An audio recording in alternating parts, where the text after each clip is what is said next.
Some great fights yesterday with Golden Boys. Salute to each and every single one of y'all. Hopefully you guys are having a good afternoon.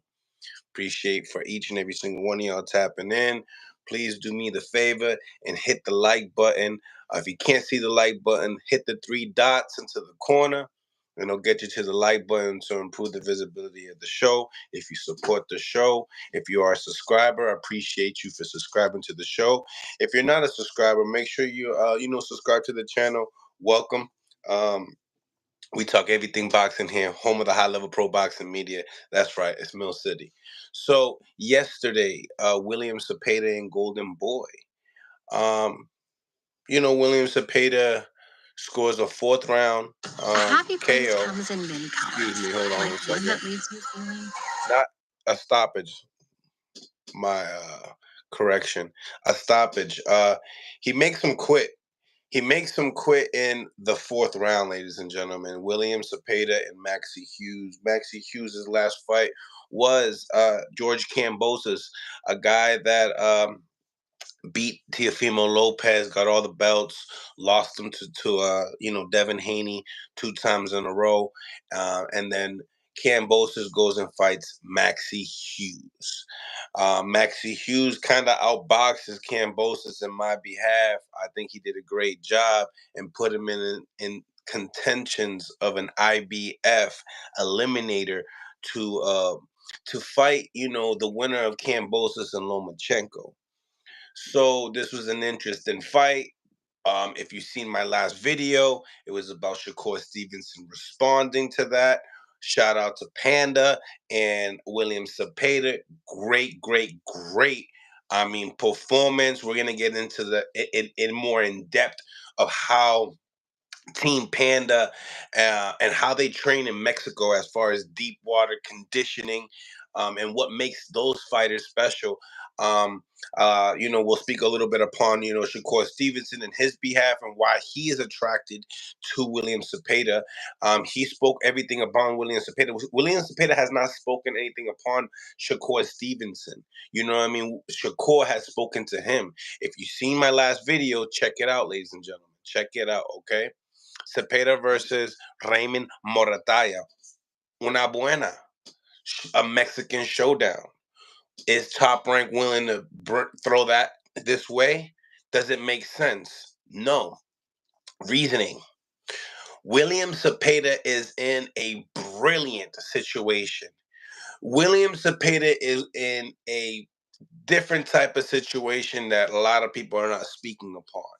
And we'll get into detail on the rankings of where William Zepeda is ranked among all the sanctioning bodies. In my behalf, he put himself in a high situation to fight Lomachenko versus Kambosos with that win yesterday. But what trumps that, ladies and gentlemen? Money, right? If it's both for a title, right? Shakur has the WBC. And who does Shakur want? What did I tell you guys in the past? There are 3 fights that Shakur Stevenson wants more than anything right now. And those 3 fights are, ladies and gentlemen, Gervonta Tank Davis is number 1. Okay? Gervonta Tank Davis is number 1. Okay? The second one is Devin the Dream Haney. Okay? But that's at 40. Okay? And I overheard that Shakur contacted Bill Haney and said, listen, if you need a replacement for that Ryan Garcia, I'm available. Okay? So he put himself in a situation of talking to Bill. I don't see that happening. If that happened, I think it's lack of promotion. I don't think that's happening. I feel that's far stretch, right? But Shakur always wanted that Lomachenko fight. Shakur always wanted that Lomachenko fight. So what is that? Let me beat William Zepeda to take his spot for that eliminator. And how can Shakur do that? By putting the WBC on the line and him having a big... Now, this is the question. Is Shakur Stevenson a bigger name than a Lomachenko? In the United States, I believe so. So, does Shakur Stevenson trump Zepeda for that Lomachenko fight. Not necessarily Trump, but you know what I'm saying. Like, he's not gonna go for the loan because the Shakur Stevenson bag is a little bit bigger. You know what I'm saying? The Shakur bag is a little bit bigger. Now I'm just putting out options here, ladies and gentlemen, situations, things that could possibly happen here. I don't want to give out the goods because I know certain things that I can't necessarily publicize. I wish I could. Um, but I'm gonna give you guys some, pieces to the puzzle that you guys could put together. Okay.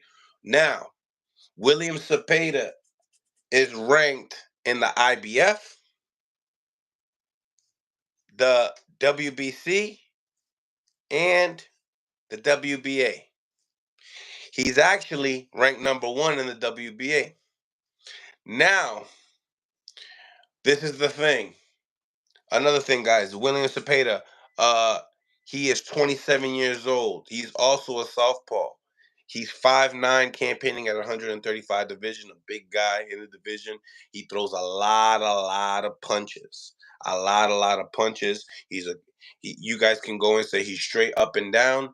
We can go and say that, but when you have a guy that's throwing a thousand punches, a fight, similar to like Subir Matias. These guys train together. These guys, also have sparred together. I'm gonna be dropping up a little piece upon what does he believe. How does uh, what is it like to spar Subir Matias? I'm gonna drop that today. Actually, now that I'm thinking about it. Salute to each and every single one of you on the chat. Make sure you guys smash the like button. We also got a poll going on here, ladies and gentlemen. Okay. And the poll is, who do y'all believe William Zepeda fights next? Now, is it Tank? Is it Shakur? Or is it the winner of Loma versus Cambosos? All right. Ladies and gentlemen, place your votes. Also, do me a favor and smash that like button, okay? To get to the like button, you hit the three dots in the corner. I would appreciate you guys, all right? It's much support, okay? But let me know what y'all think. And we got to talk about the style matchups. What makes sense? Now, Shakur Stevenson coming off of that win off of De Los Santos that a lot of people had a lot of things to say. And, Shakur is one of those guys that he listens to the people, reacts to it at times, and wants to really give people the best fights that he could possibly do. So, is anybody complaining if Shakur Stevenson fights William Zepeda next? Let me know what you think in the comment section. I'm very curious to see what the people believe. Once again, William Zepeda, guys, I'll give you guys the rundown as far as, he's had 30 bouts, guys. You know what I mean? He is 30-0. Okay, he's 30-0. He's number 6 on BoxRec. He's the number 1 Mexican fighter at 135 pounds. Okay? His KO ratio is 86.67, ladies and gentlemen. Okay, he's 27 years old. He's once again southpaw with a 69.5-inch arm reach. This guy is a problem. Once again, he throws over 1,000 punches a fight. This is something that is like the Terminator. You know what I'm saying? He trains with Subir Matias and Coach Panda. Salute to them. Salute to all. We got Coach Breadman in the building. Got you guys a little special here, guys. All right. Smash that like button. Smash the like button. We got the one and only Coach Breadman. What's going on? What's up, man? How you doing? I'm doing good. I'm doing good. Just breaking down that yesterday's fights. I'm glad that you got to see it. What were your thoughts, man? And how you doing? I'm good. They was good fights. I thought Cepeda looked good. He's a tough guy. It's hard to tell exactly where he is in the division because he's kind of overwhelming his opponent. So it's like, you don't really know exactly where he's at. But he looks like he's ready. I think he's 27, 28. So I think 27. he's ready for the to step up so they could just find out exactly what he is and what he's not, and who he can beat and who he can't. I And he's a volume puncher, and he's a southpaw. So that's hard to deal with. Five When you nine, lengthy, 69.5 inch arm reach. yeah, he's gonna be hard to deal with. Just from the physical aspect of it, and when the guy is not a lot of real pressure fighters in this era. So like dealing with that is like gonna be tough because he don't stop coming. He like, I don't know if he's as sharp as like Benavidez, because Benavidez is a pressure fighter too, but he might throw more punches than Benavidez. And he's a southpaw. And in the rock, paper, scissors, the boxing, the volume fighters do good with the pure boxers like Shakur. Um, you know, uh, Jose Luis Castillo did pretty good versus Floyd just because he just drowned him out, just didn't stop throwing punches. So it's something I would like to see. They I see the kid say he wants to fight um, Shakur, so I would like to see it. Um, why do you like to see it? I mean, I know Because you it's a kind good. of briefed on it as far as the styles could do good, but kind of like for the people that, give it a little bit more of why you want to see it. Well, a lot of times we see mandatories in this era is like, the mandatory fighter be like not really a good fighter. You know what I mean? They just be somebody that got moved through, his promotional ties, or somebody, is kind of influential behind the scenes, and he put them in the spot. You see some guys get title shots. You're like, God damn, how did he get a title shot? Hmm. Where this title shot right here, would be a real mandatory, uh, uh, real guy, undefeated, on the hot streak in his prime. This wouldn't be anything political. This would be like, okay, you look back on it 20 years from now, like that was a real title defense. You know what I'm saying? Like, there is just a difference. Unfortunately, with four belts in this era, and everybody applying for different angles, you could get some mandatories that's not real. Like, Marvin Hagler fighting John Mugabe, that was real, bro. That's a real title defense. You know what I'm saying? Like Evander Holyfield defending against Riddick Bowe, that's a real title defense. That's like, Huge. god damn, like, you know what I'm saying? Like, you can't run from that. That's like a real guy coming to get your title. He may not have been champion before. He may just be young and people don't know him. But people that know better know that that's a real title defense. Um, and this kid right here, Shakur fights him. That's a real title defense. You gotta give Shakur props. On top of that, it's Mexican versus black. That sells good. I Hmm. shouldn't even be saying all of this, man. This promoter's job. I shouldn't. I don't want to promote nobody fights, but it's a good event. Shakur coming off of a performance that people are criticizing him for. There's going to be some people in the media that thinks he can beat Shakur. So the racial lines always get drawn. People don't like to admit it, but people root for who they can most identify with for the most part. Not everybody, but for the most part. So you'll have, Zepeda, is he from LA? From Mexico. Mexico. Okay. But does he train in LA? No, he trains in Mexico. Okay. He has the same trainer as Matthias, right? Yeah, Panda. Okay. Well, a lot of West Coast Mexicans and stuff, they gonna rock with him, even though he's from Mexico. They gonna rock with him, and Shakur has his East Coast roots. So it's a good fight. Contrast to styles. People kind of want to see somebody make Shakur fight. They want to There see it like is. can he deal? We know he can box, we know he got talent, but they want to see if he can make him fight. That's the one thing about Floyd. When they wanted to see that, he got down and dirty and showed it to him. You know what I'm saying? When Mhm. they wanted to see if he had the chops, he said, okay, I'm gonna show y'all, regardless of what you thought about the Castillo and Maidana fights, he fought him again. You know what I mean? And he dealt with it, in the rematches.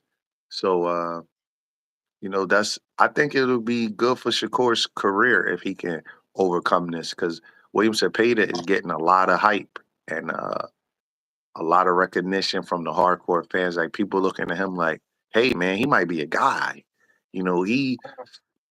And quite frankly, That's De La um, Hoya's guy. yeah, you know what I mean? And Zepeda can fight. You know what I'm saying? Like he not just like some mindless slugger. He does some clever little stuff in there to get his shots off. So I respect him. You know what I mean? He's a solid fighter. Um, and uh Shakur gotta deal with that kid. You know what I mean? Like that's something that's not gonna be like if Shakur makes that look easy and shuts that dude out, it's like, whoa, okay. Because there's a lot of people that don't like the hit and not get hit style. Let's just be honest about that. They don't like talented fighters that score points and don't put themselves at risk and just, don't Yeah, there's a big community that doesn't like it. that doesn't like that. They just don't. You know what I mean? It gets kind of looked at as racial. I don't want to get into that part of it, but there's a huge community in boxing that just does not like um, athletic fighters who choose to apply defense first. They just don't. They want guys that are more action packed, and if you have some defense with it, that's fine. But they want you to be more violent in your approach. So whenever a guy like Shakur comes along and a guy like Zepeda comes along, it's going to be a lot of people that don't want to see Shakur in that spot. They're going to want to see a guy like Zepeda in that spot, so he can, take Shakur's mantle. That's a little underground gripe in boxing that people don't like to talk about. So I think the fight will be intriguing. Um, you know, Shakur responded to the performance. He thinks that he would obviously there's levels. He's saying in this fight. We seen that last fight with him and De Los Santos, a big puncher, also a southpaw. Um, that being said, a lot like you said, everybody wants to see Shakur in there with the puncher now, a threat. Nobody, he can't get any leeway after that performance. In this fight with William Zepeda, you're telling me that this dots the I's and crosses the T's. It'll shut people up about him. It'll shut people up. If he goes in there and he fights him and he performs good, it'll be like, okay, well, that was just the off night, or maybe De Los Santos style threw him off or whatever, and it'll be a thing like, okay, he is the real deal. I think Shakur's the real deal. I just think that De Los Santos is undervalued. I Correct. think that he's fast, he's quick, and he could really punch, and He got some skills. he got some skills. And Shakur, you know, like say, I'm not gonna just be risky with this guy. You know what I mean? I think that's what it come down to. I know people talk about injuries and stuff like that, but I just think it was a thing like Shakur got a high IQ when he felt what that guy was, and it was like, well, I'm not going to just take a chance and get clipped by him. So that's what he did. So with Zepeda, I feel like that this will kind of, you know, satisfy the hardcore, especially if he goes in and puts on a real good performance. You know what I mean? If he puts on a real good, solid performance and like dismantles them or shuts them out, it would be like, what can y'all say now?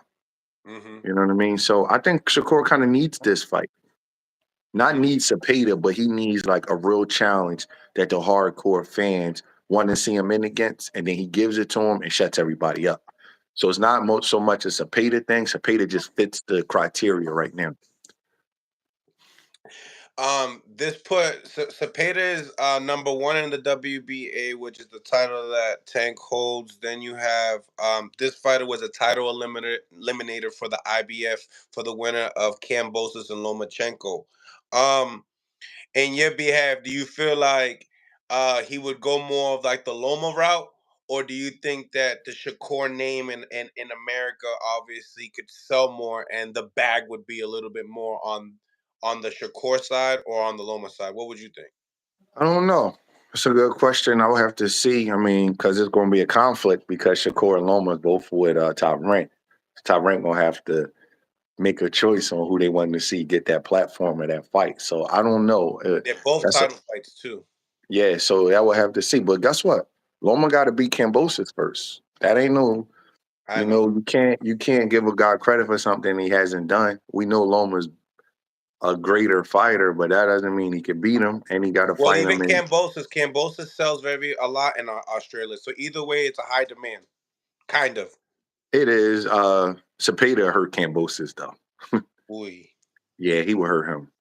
If Kambosos beats Loma, honestly, I would expect somebody from Team Zepeda to go ahead and make the fight with Kambosos because he he would beat Kambosos. Because they'll think of more like, hey, this is an easier fight. Let's just go And grab a title. then what they could do is they could unify against all the other better guys. Correct. You know what I mean? So then it'll be a thing where him and Shakur will be fighting unification so he can ask for equal money. And it just so that's why Kambosos, I'm not saying nothing bad about Kambosos. I respect all fighters. But a fighter like him, when they win the fight that they're not supposed to win, they get all of the smoke because the people in boxing know, like, make a fight with him. You're going to get a big status. You could use the fact that he beat Teofimo Lopez. And, it's like Devin's dad was smart for doing that. It's like, all right, this is the guy that we want. So you could build, like, nobody can complain because Teofimo shouldn't have lost to him. So Kambosos pulls off another upset versus Loma. Let's say Loma not himself and Kambosos win. Everybody named Mom going to be lined up to fight him. Now, you also have Tank Davis there with the WBA title there. Him looking, I mean, we've seen that Tank was able to take away that Frank Martin fight from Shakur. Let's be honest, that's exactly what it was. So, is this a possibility that we could see the same thing? Due to the fact that that's a great fight, like you said, black, Mexican, styles. Same thing as far as who? Maybe William Cepeda waits a little bit for a Tank Davis fight. What's the Oh, best setting for him? That stylistically fight for Kambosos that you could get a title or the bag with Tank Davis. I think that when fighters is confident, they go for both. The thing is that Cepeda fought in March, right? Tank and Right. Frank Martin hasn't even been announced yet. Correct. So timing is also important. So we don't know when that fight's going to be announced, and we don't know how long Cepeda is willing to wait around. You know what I'm saying? So if they don't fight till June or July, Cepeda just won 4 rounds last night. That wasn't a hard fight for him, so he can come right back. So a lot you got to factor in context when you're trying to like make these fights and think about who's going to do what because everybody has to be on the same schedule. So it's not always about who's the easier guy, it's who's the most available guy. So I think that Cepeda's probably going to weigh his options because all of the guys he wants to fight, they're all fighting after him. I think Loma and Kambosos fight in May. Well, I think Shakur's fighting in June or July. And we don't know when Tank and Frank Martin is fighting, but I suspect that's going to be around June, right? So Zepeda has to find somebody that's going to be on his schedule. So we gotta see. As far as styles, I think that Tank is the worst style for him because the way he comes. He said it too. That he told me that Cepeda. He said that's the trickiest style. Yeah, he's gonna be running into dynamite. So where volume punchers they do good with boxers, they run into the big power of the big punchers. Doesn't mean that works out every time like that. Nothing is exact when you're dealing with human beings. But a volume fighter that's coming into the big shots, they have more success with guys that don't punch as hard and they trying to box than they do with guys that's throwing dynamite. So you know what I mean? Like for example, Roberto Duran versus Tommy Hearns.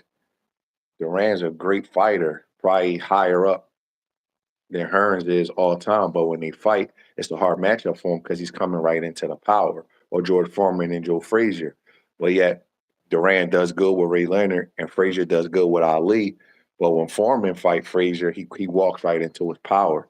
So if stylistically, I don't know if Zepeda want to mess around with Tank before he messing around with Shakur, who's not a biggest puncher as Tank. And if he got Cambosis to pick, without knowing him, I'm pretty sure he's gonna pick Cambosis because he's just doesn't have the talent that the other guys have. You know what I mean? It's just there's no knock or criticism against him.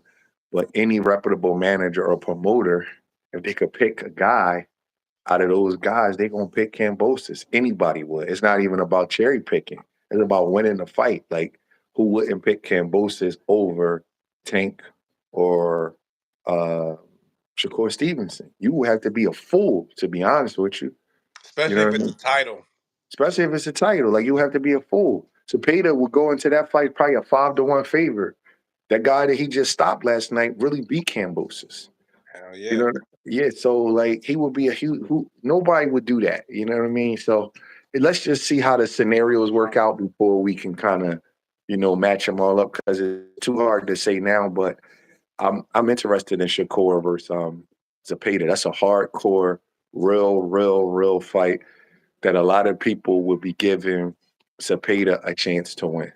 and and check this out, Coach. A lot of people have stuff to say about Tank's resume, but even we're talking about,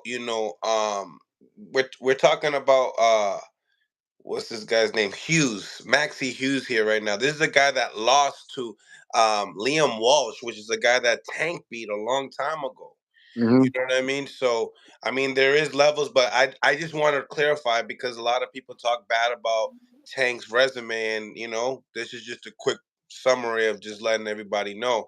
But smash the like button, ladies and gentlemen. We got 219 people on the live. We got one of the best coaches in the game, Steven Breadman Edwards. So what you think about Schofield? Obviously, disqualification. The guy was probably one of the more dirtier guys, younger guys coming in. Um, what do you think about it? He got a big blow, a bigger gash than his last gash on the cheek. People call that he has like a Sean Porter type of a style, rugged type of a style. What you think about Schofield? I thought he did good. I thought he's a little bit young. He's a little bit eager. He was a little bit anxious. But fighters fall in love with their gifts, and his gift, he knows he punches hard. He knows he's explosive, so he kept trying to punch hard and be explosive. He has to figure out a way to settle down a little bit because he's getting wear and tear on his body that he shouldn't be getting this early. So he's had these two nasty cuts already, and he doesn't even have 20 fights. So I could remember coming up, I would tell guys like, try not to make all these fights so hard, because at a certain point, these hard fights are going to start chipping away at your prime, and you're not going to be in your prime no more. So he has to be careful with that. That was a nasty cut. He makes a fundamental mistake of his head's always coming above his knee. He's always leaning and he's always reaching. So he's going to have a lot of collisions like that. He seemed dog strong, very explosive, very athletic. I was impressed with his athleticism. He just needs a little bit more time and seasoning to put that stuff together. But that dude was dirty, and most dirty fighters are clever fighters. Because if you're dirty, you got to figure out a way to get away with it. So most of them are dirty. Most of them are clever, and they understand how to make you look bad and go rounds and things like that. So I wasn't. I'm not like down on his performance. I just think that was a dirty guy. But overall, he has to calm down. He's going to leap into something one day. He has to, you know, figure out a way when to do those little tricky little moves that he do to kind of load you up and, Like launch the his little body switches into. that he does? Say it again. Those little switches that he does? Yeah, he has to figure out a way to calm that down. He has to, because a good coach is going to pick up on some stuff on him, and then he's going to have to evolve his game a little bit. But I like him. He's just a young guy and he does need some seasoning. Whether he believes he does or not, that's another story. But he's coming along. Um, Once he refines his skills, and if they don't match him too tough, he's going to be tough to beat also. It's just that I've been hearing that people saying that he wants a title shot and stuff like that. I think that that's a little bit premature, to be honest. I think he need a little bit more time to just work on some things and for his fights not to be so grueling. Like they're like grueling and hard and you just, there's a gift in being able to win with ease, regardless of what these fans and everybody want to say. You know, you don't want to have to like go to the bottom of your well every single time you win a fight.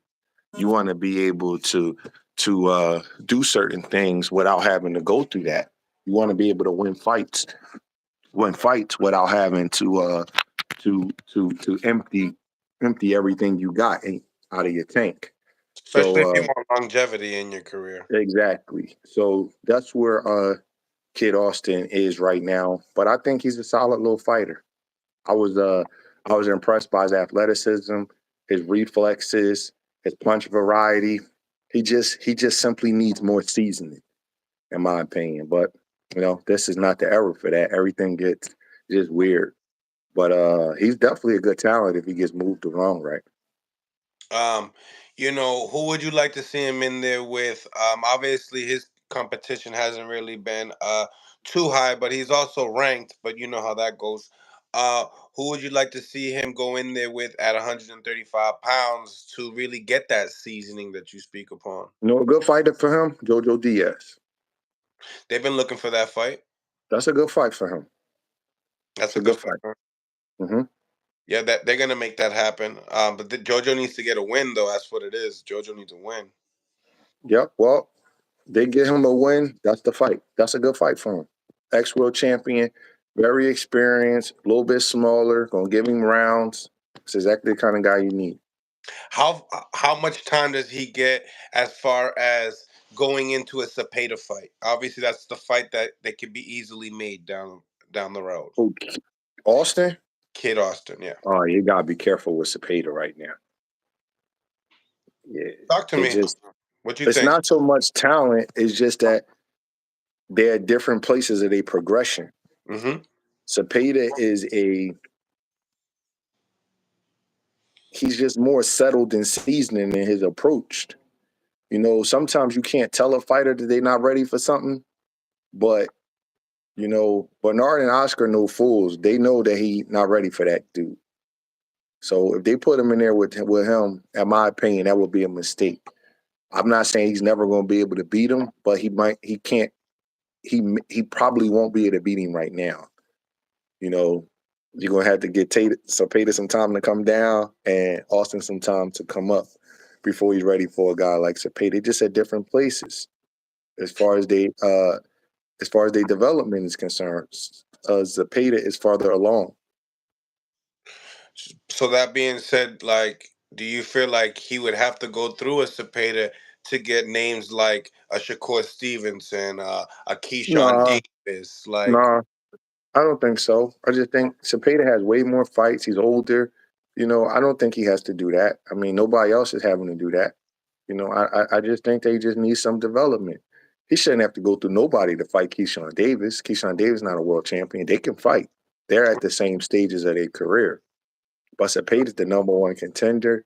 He's older. He got more fights. It's a different stage. so that You being know, said, do you want to see those fights like in the next year? which fights? Like the Keyshawn Davis, the Abdullah Masons, for I a mean, guy. listen, if they handlers are willing to put him in there early, I'm willing to watch it. But I don't think it's gonna happen. Like nobody chances talents like that early in their career before they get to the world titles.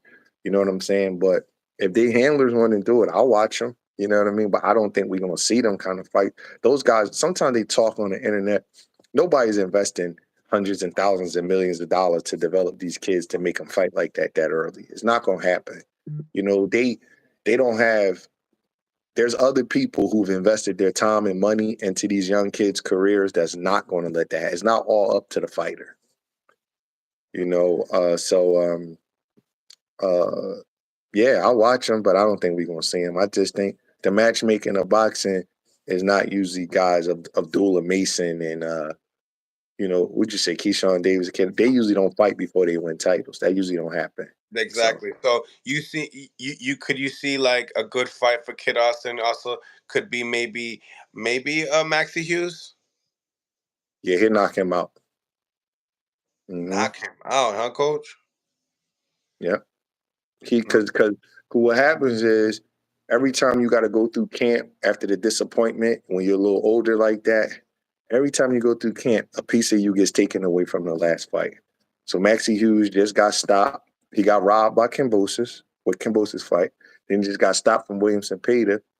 So now he'll bring name value because people think that he beat Kambosos and he fought Zepeda, but it's going to be hard for him to keep getting up in all of these camps. So Austin will fight him and look like $1 million, and then they'll say, "Damn, Austin stopped him in the 3rd round. Zepeda stopped him in the 4th round." Then they'll compare that. That's just a trick of the matchmaking that the casual fans don't understand. So yes, he will knock Then Maxie you Hughes get the out. casual fans to promote it, and now you're good. You got it. You got it. And that's what I probably shouldn't even be saying this stuff, but that's what all of them fall into. And then they'll be arguing, "Oh my God, Kid Austin is better than Don't worry, William Zepeda." I tell my channel this all the time, so you ain't telling nobody nothing new. Yeah, so they don't understand though. I got casual fans that argue with me about stuff that I know about and that they think about. So I just be like, whatever, y'all know everything. Yep. So, but yes, Kid Austin would knock out that Maxie Hughes. And now, what do you think of as far as the more the tires concerned? Now that we're hearing that Shakur wants to come in July, he's number 2 in the rankings of the WBC. What do you think about him and Shakur? Is that also another fight that people would be satisfied? Another puncher? Who? Shakur and who? Raymond Mortataya? Yeah. Yup. Yup. He's another kid that people look at and say, wow, he has a shot at winning the world title. Him and William Zepeda are probably like the top contenders right now that haven't won titles yet. Mm-hmm. I'm not talking about talent. I'm just talking about like their status and where they're at. I think Cepeda's a little over Moratella personally, but they both in the same place as far as like people are wanting to see them get title shots. Facts. Facts. In other news, did you hear about Suber Matias and him fighting Liam Paru? What you think about that fight? I like Matias. You like Matias? Do you know anything about Liam Paru? I seen a little bit of him, but from what I seen, I like Matias. I just asked because he's always in Vegas, and I know that you tend to go over there with Caleb and No, your I fight. didn't see him in Vegas. I saw some highlights of him. He's not a bad fighter, but Matias is tough. Yeah, absolutely. I always tell people that. So March 30th, you have Kyron Davis. He's gonna be fighting. What's my man's name? The young undefeated Elijah Garcia. Elijah Garcia. I had a little brain fart right there. Um, Great little fighter, man. Is that when you're gonna be coming back on next? Mm-hmm. Okay. What you think about the matchup? Good matchup. Gonna be a Like good it? fight. Yep, gonna be a good fight.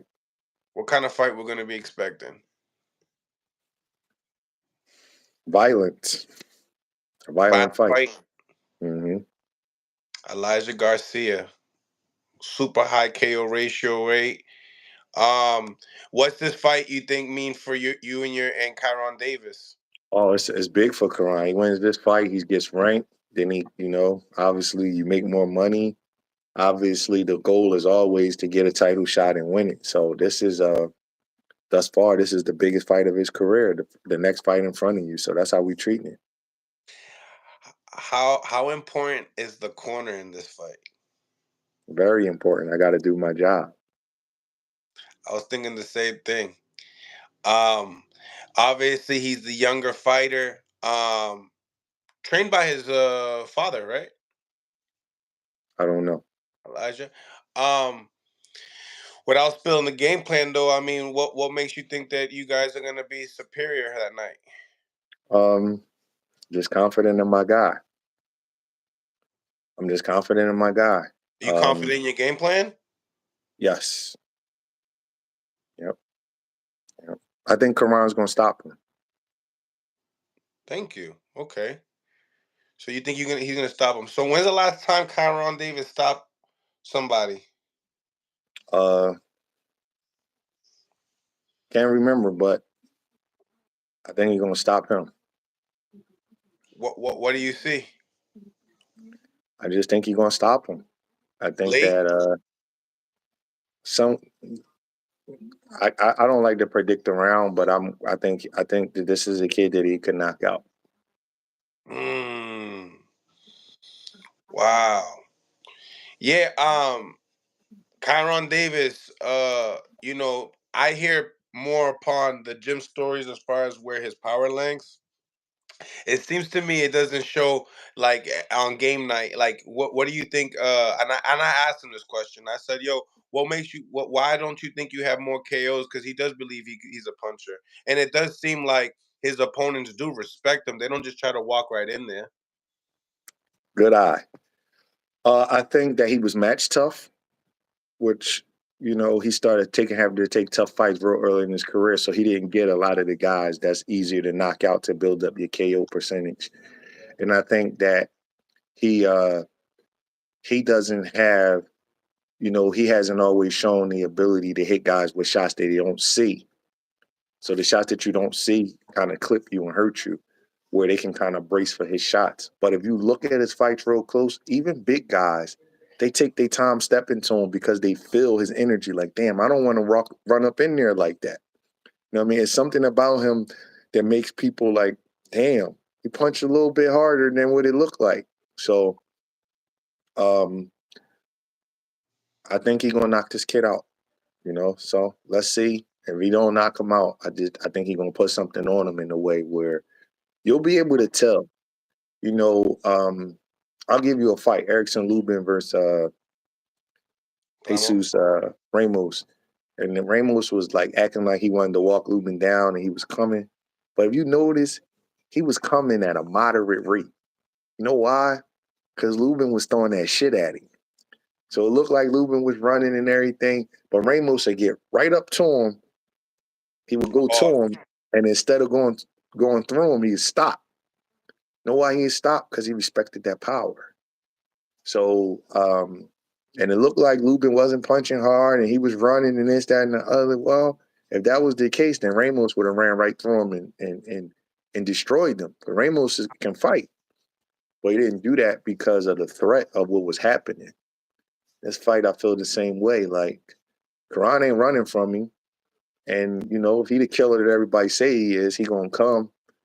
And if he not, watch to see if he pause. Watch to see how much he really, really want to run up on him.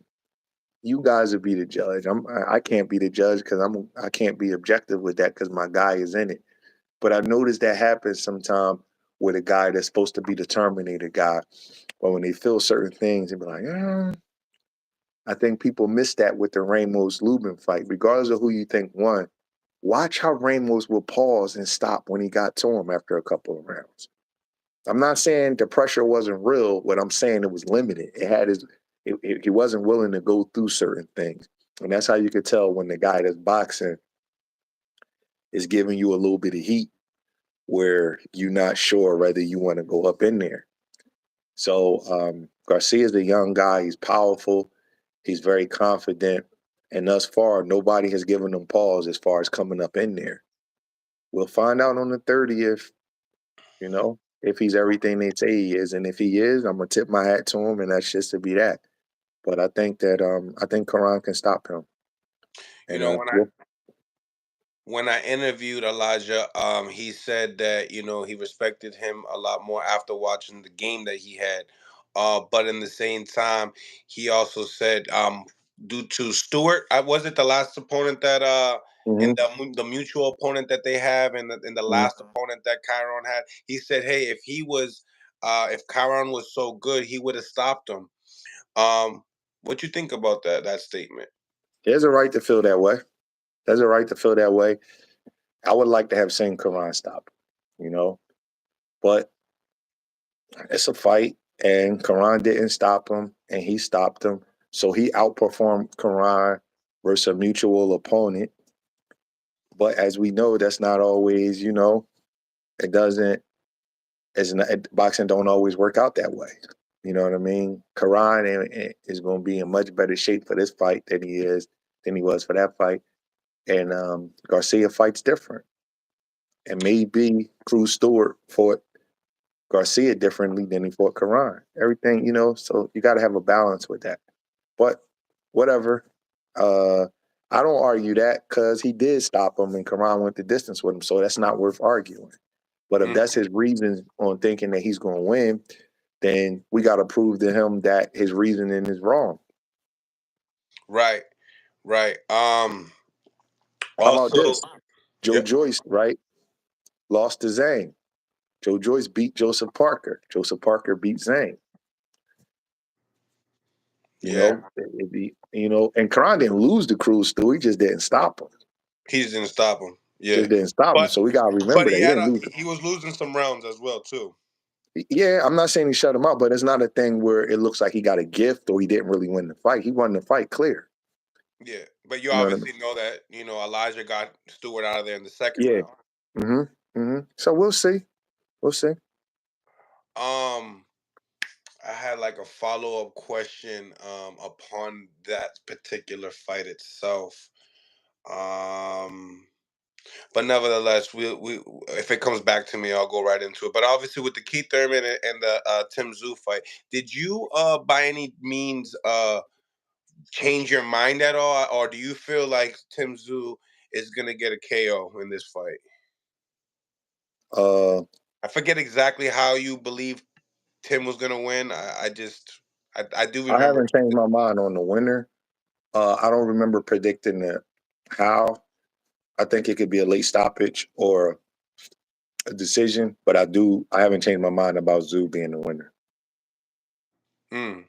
Now I got the question back to Kyron Davis in your fight on the 30th.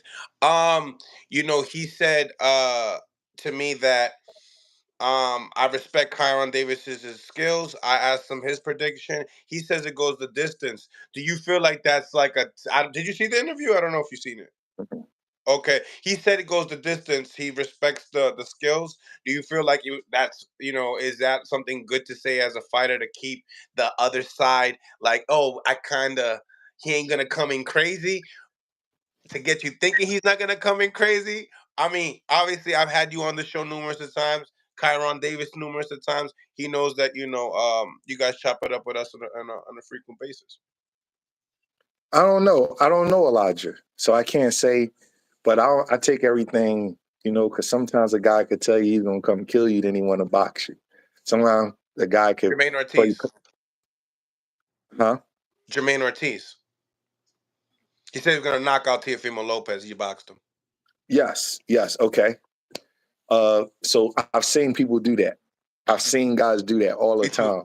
Yeah. You know what I mean? So with Elijah, he could be playing nice and then come out like a savage. He can act like a savage and then box. I don't know. I don't get into that. And honestly, you my guy, but I don't watch all of these shows and stuff because that kind of stuff can deceive you. So I don't, we're prepared for everything. I know how we gonna fight. I know what we gonna do. And if he wanna bring it, let's bring it. If he wanna move away and box, the crowd gonna turn on him because he's supposed to be the killer. So that's up to him. Obviously he gotta respect Karan. Who's not gonna respect the dude that fought David Benavidez on 16 days notice and never went down? You know what I mean? So you gotta respect that. You gotta respect what he did versus Anthony Durrell on 5 weeks' notice. You got to respect it. So obviously you're going to respect them, but I just can't wait for the fight. Whatever's going to happen is going to happen. We're getting ready, and these moments is no big deal to me or him. You know what I mean? It's part of the game, and we've been used to it, and I'm just happy for the opportunity. But I don't care what he says or what he don't say, because when you get in the ring, all that stuff, once that leather starts flying, then we're gonna go back to who had the better camp and who has the most heart. That's what it's gonna come down to. So I'm ready for it. Now, you spoke upon David Benavidez. Obviously, he decides to move up to 175. Now, I've seen an interview with Robert Garcia.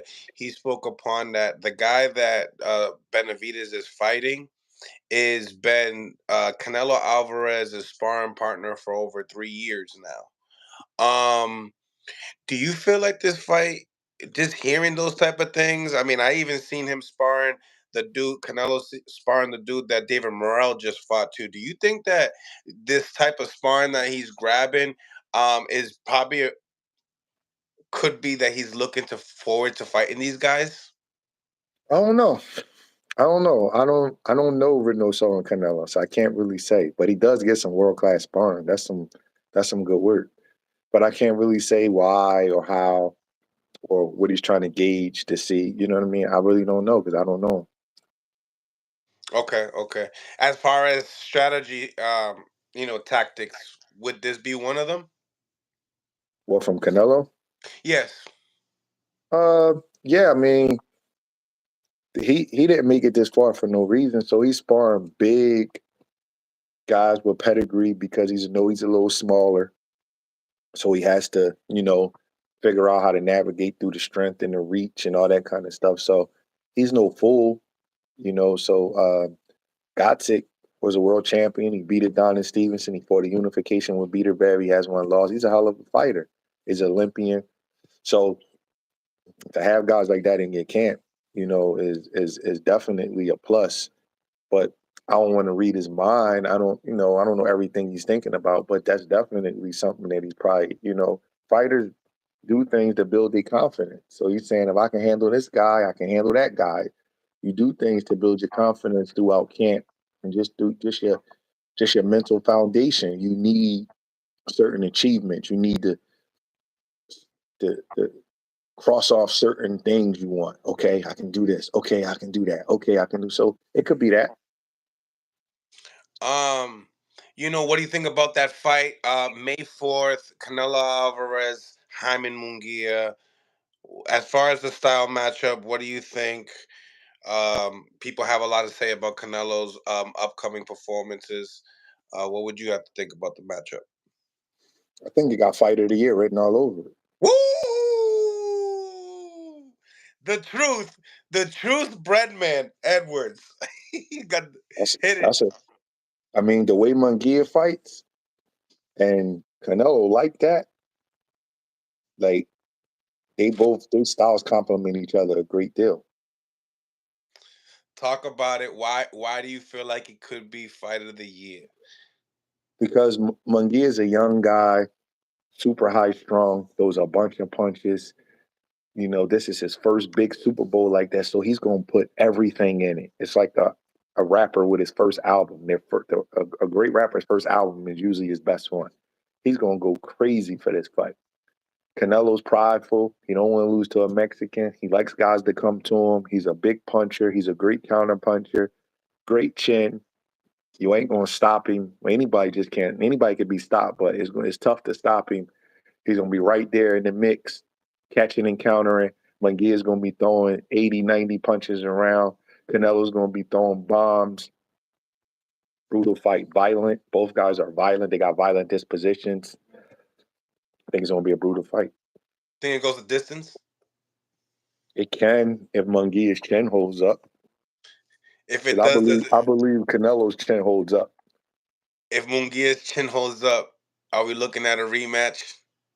If Munguia's chin holds up, we're looking at the fight of the year, and everybody's gonna be going crazy. I don't know if Canelo got it in him to fight a rematch if it's that violent. You know what Mm. I mean? I think Canelo knows that he only has a few more fights left, so he's careful on what he's doing. Because you could leave a piece of you in that ring. And depending on how violent it is, who knows? Canelo's 34, 33, 34, something like that. He got about 60 something fights. So, he's at a place where he's had some injuries. So I don't want to say it's going to be a rematch, but I think it's going to be a violent, violent fight.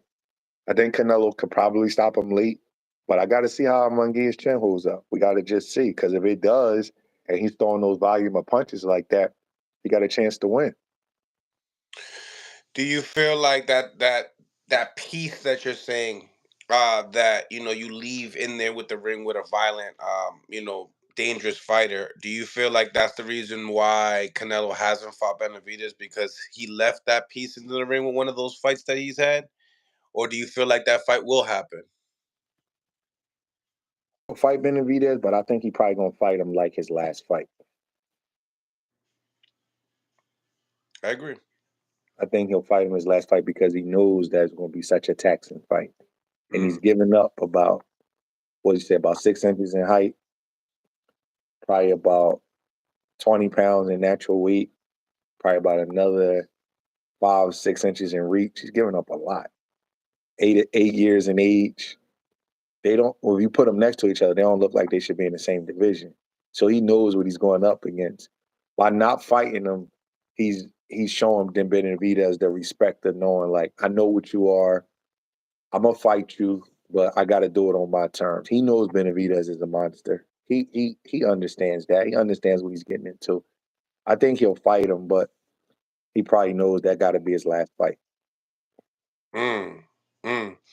Um, you know, people talk about when they talk about Matias, they mention Benavidez a lot. Do you see similarities in that in those two guys? A little bit, a little bit. What is it? I mean, the pressure, both coming from a tall pressure, which is a little different than short pressure. So they're both tall. They both have a way of getting up on you, getting close to you, and forcing you to fight. They both got nasty attitudes. I think Benavidez is a little smoother, a little better defensively, but I can see some good similarities in him and Matias. I was just asked this morning who Benavidez remind me of, and I was like, it's not one person; it's like a mix. And I was a highlight of Diego Corrales versus Angel Manfredi came on. I was like, you know what?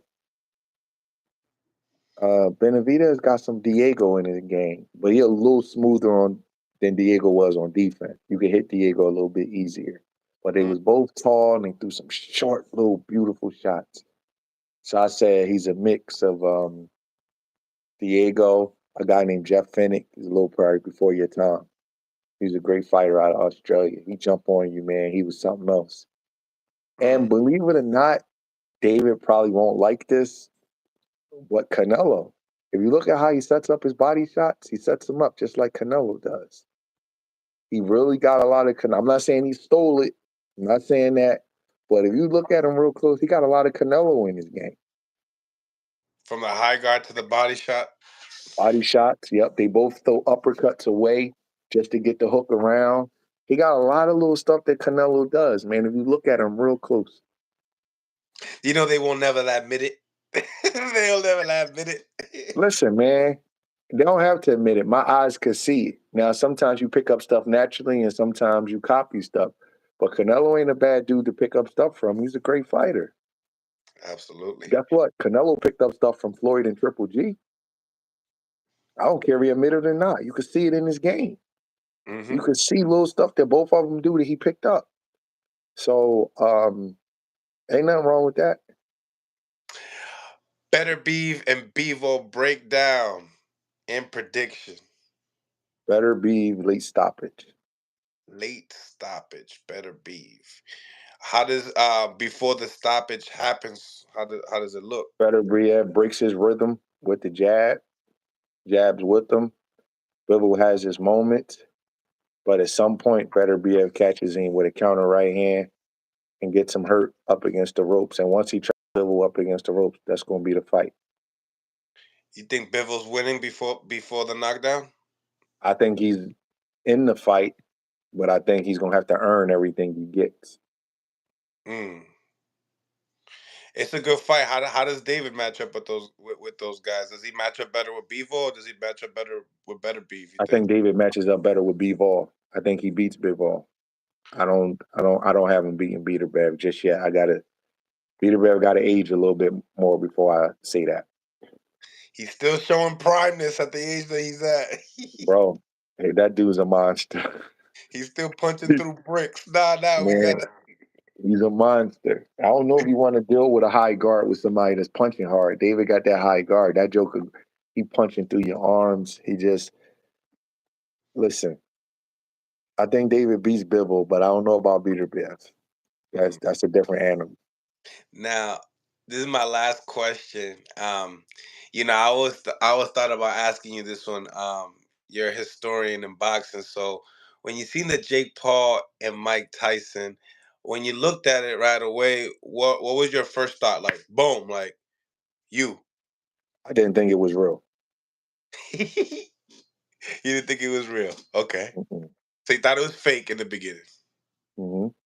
Why did you feel like it was fake? Just because people just could put anything up on the internet. Okay. Now knowing that it's real, Yeah, they don't know. Oh, you said now knowing that it's real? now knowing that it's real, what do you think? Um, I hope Mike don't get clipped because he's too great of a fighter to lose to a. I don't want to call Jake Paul a YouTuber because I think he actually takes boxing serious. But Mike has been an icon, a great fighter, a legend, a Hall of Famer. If he gets clipped by like somebody that's coming into boxing like this, even though he's 57, it's going to tarnish him a little bit. You know, a lot of these guys that's commenting on boxing and these new analytical young guys, they never even seen Mike fight. You know, Mike's prime was over.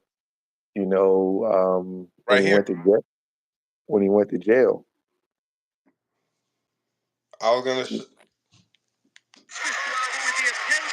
exactly. That's his last professional fight. He lost Listen, to a but guy that's from not my his area. prime. That's not his prime. That's like 2005, right? Like Yeah. Mike was done years before that. But what he says is more important, Coach.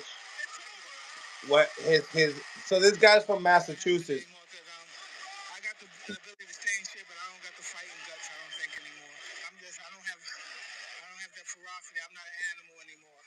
Does that mean we won't see you fight again? Yeah, most likely I'm not going to fight again.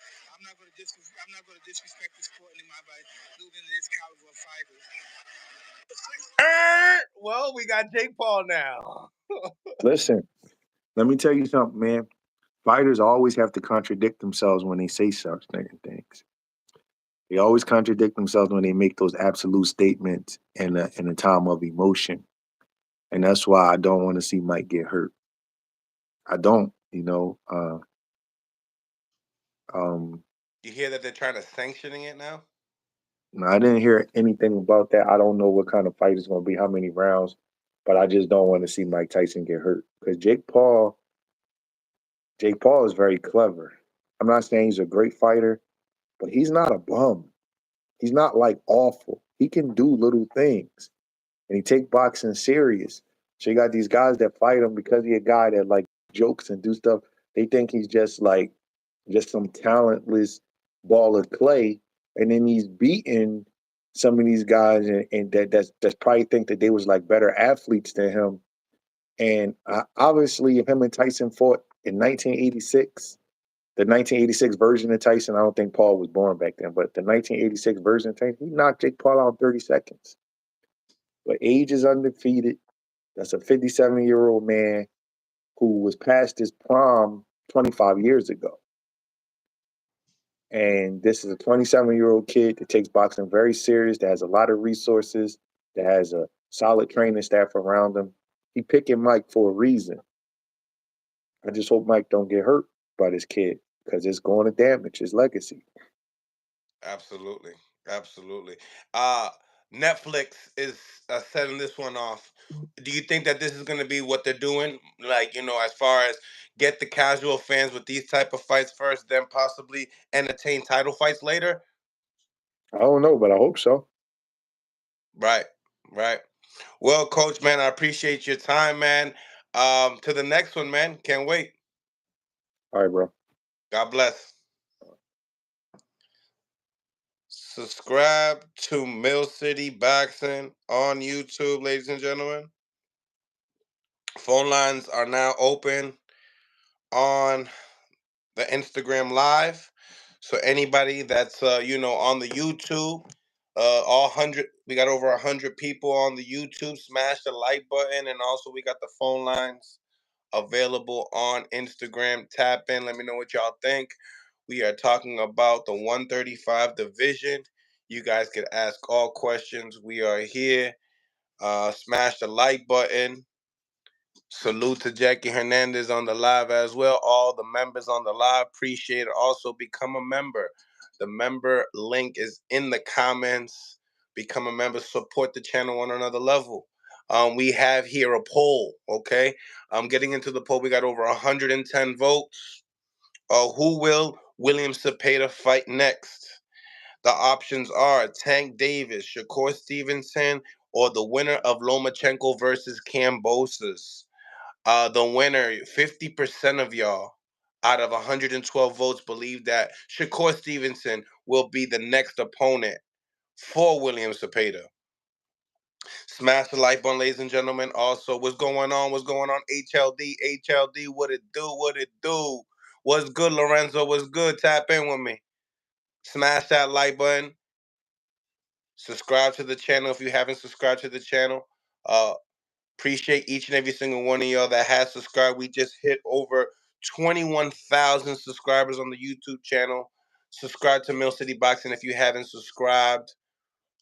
Appreciate the ones that have and supported, plus the members.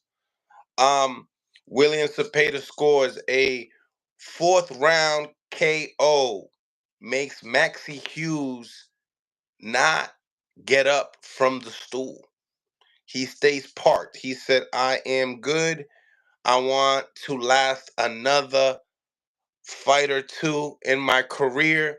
So I decided, and his team decided, to quit on the stool in the 4th round. Salute to Maxie Hughes for, trying. But we got Shakur Stevenson really active, really wanting the fight with William Zepeda. Shakur Stevenson had a rough outing with Edwin De Los Santos, another southpaw that, is a big puncher, quick, explosive, all that and above.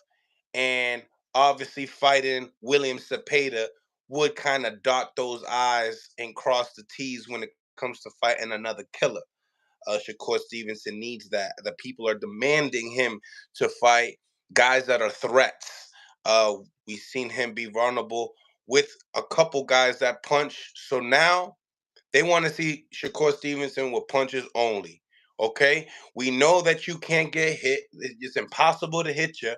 So the chances are, hey, if I knock him out, hey, that's one chance out of 12 rounds, 3 minutes per round. So, there's nobody really outboxing Shakur Stevenson right now. You know what I mean? So they want him in there with punches. Phone lines are now open, ladies and gentlemen. Phone lines are now open on the Instagram live. Tap in. What's going on? What's going on to each and every single one of y'all? Now, Floyd Schofield, yesterday, I agree with Stephen Edwards, man. I mean, I got to say he's working too hard for these wins, man. I mean, the guy, granted, was a really really dirty fighter, but you are working too hard. The face tissue can be a problem. In that the times of the career that are going to be most needed when you get your title fights, when you get your big paydays, is when your scar tissue is going to be all messed up for those fights. Salute to everybody on the chat. So I feel like Schofield needs to find a way to get some cleaner wins, man. I definitely believe that's definitely one of the things that he needs to find a way to get cleaner wins, because I'm telling you right now, with better opposition, with bigger punchers, with more, you know, William Zepeda is not a one-hit quitter type of a fighter. He's a volume type of a fighter. He throws over 1,000 punches around. I mean, 1,000 punches a fight. You know what I mean? Very similar to Subriel Matias. You know what I mean?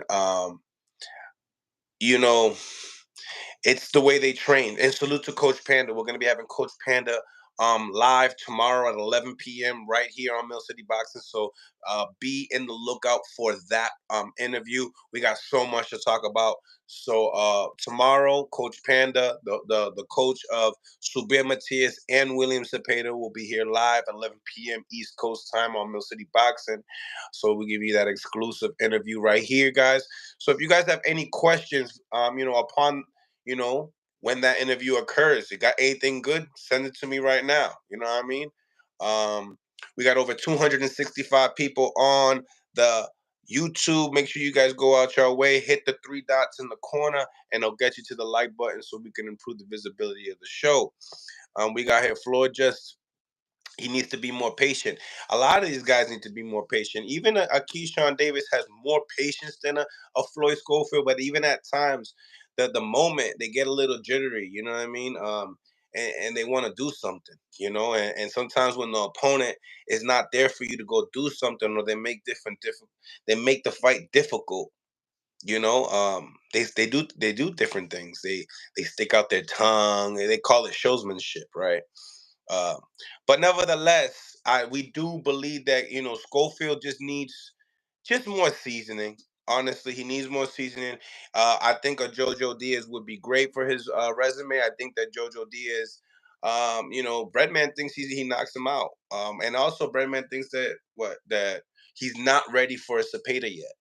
He's not ready for Zepeda, and I agree.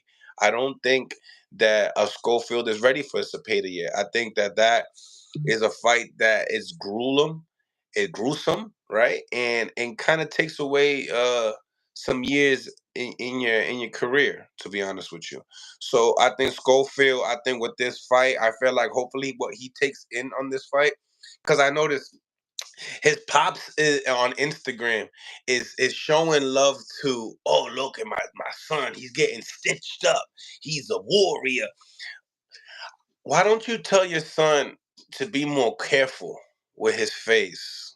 So that way, when he fights a big puncher and he hits him where that scar tissue is, it's not gonna explode with blood. You know what I mean? Um, I'm not saying that he don't care for his son, but I just think that those are certain things that you gotta look out for. You know what I mean? And I think that now this gash right here, it sucks because now anytime he gets hit hard and the headgear is going to push right into the eye. So even in sparring is going to be messed up. And then his last, obviously, if he's wearing like a winning headgear, which I don't see him wearing a winning headgear or one of those headgears that are like that. He likes to wear the open one, and he got a cut right here. So they need to figure something out in the camp as far as, being smarten up the defense a little bit and finesse the KO in a different type of way. I think that, and I agree. Schofield does fight like a Sean Porter. Jackie, he does go in there recklessly. He does this switch thing that he does that he's been practicing in the gym, but hasn't really mastered it yet. He kind of like walks into a switch stance and then throws a right hook, and it's cool when it lands and stuff like that.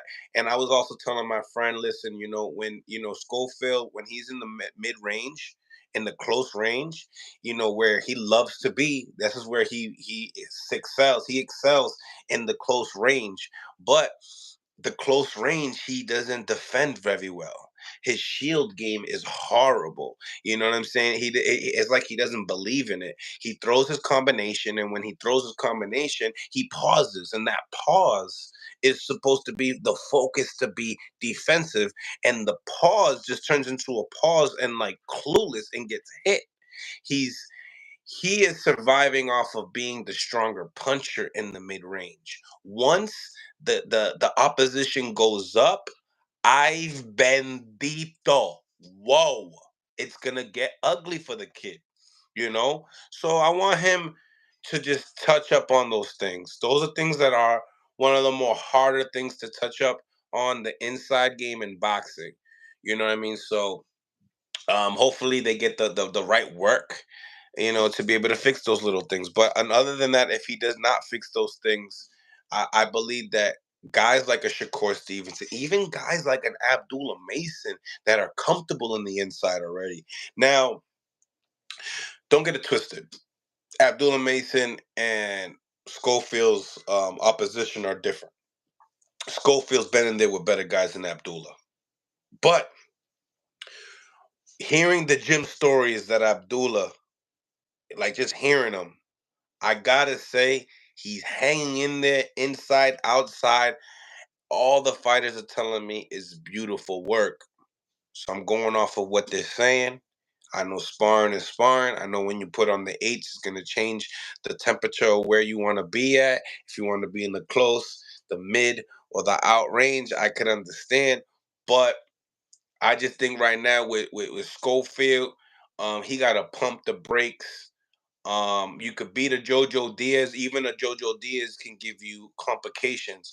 A smaller guy, if you knock him out, I don't know exactly what that does for your career. Obviously, it benefits it because it's a former champion, the biggest name in your resume.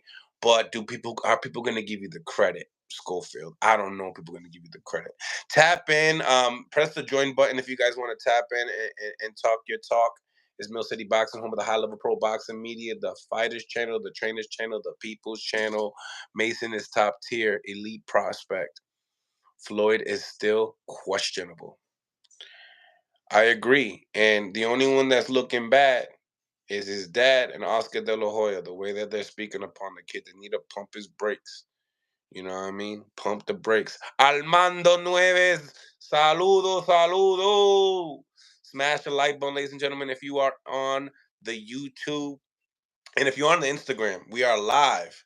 You guys can go stop by on YouTube, smash that like button too. And if you haven't subscribed to the channel, please do. Kirk Jones, what's going on? What's up, brother? Mill City. Hope life is good, brother. Oh man, life is getting there. It's getting there.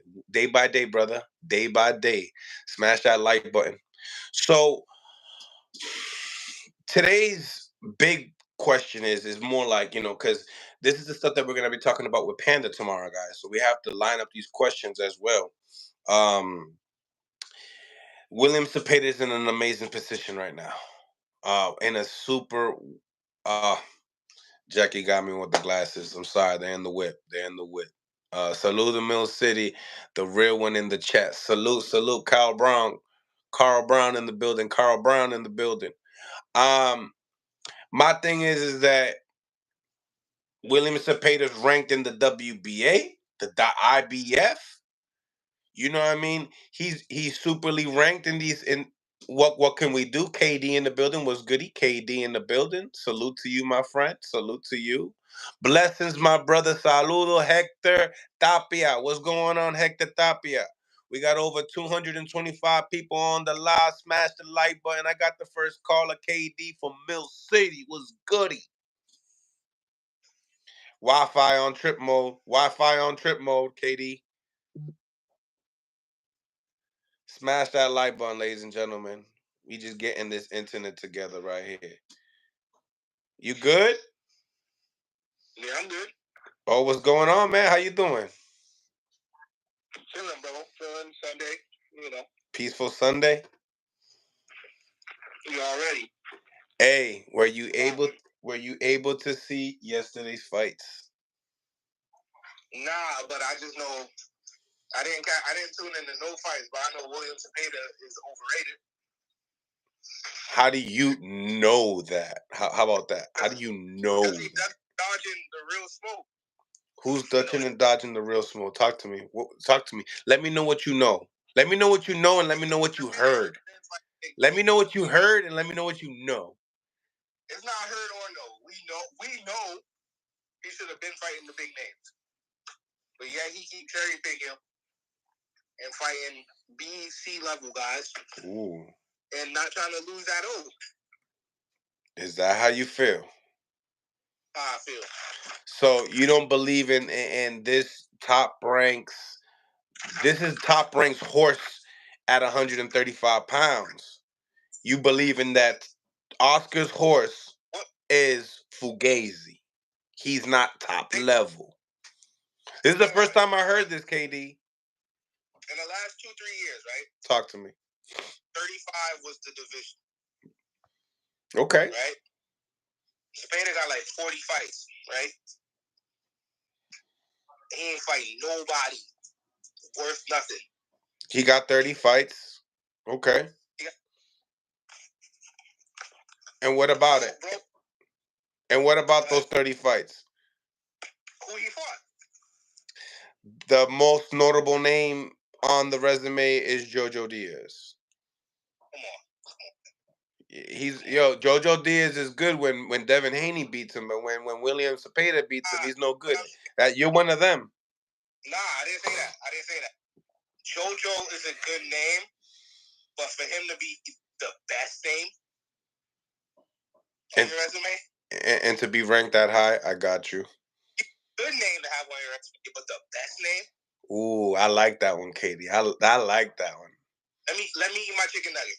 Hey, go eat your Happy Meal, bro. Kurt Jones in the building. Mill City, thank you for having the sister from the Be More. She said a lot of positive things about Tank, and she got on Bill about all the negative things he's been putting on. Yeah, salute, Kurt Jones, salute. Coda in the building.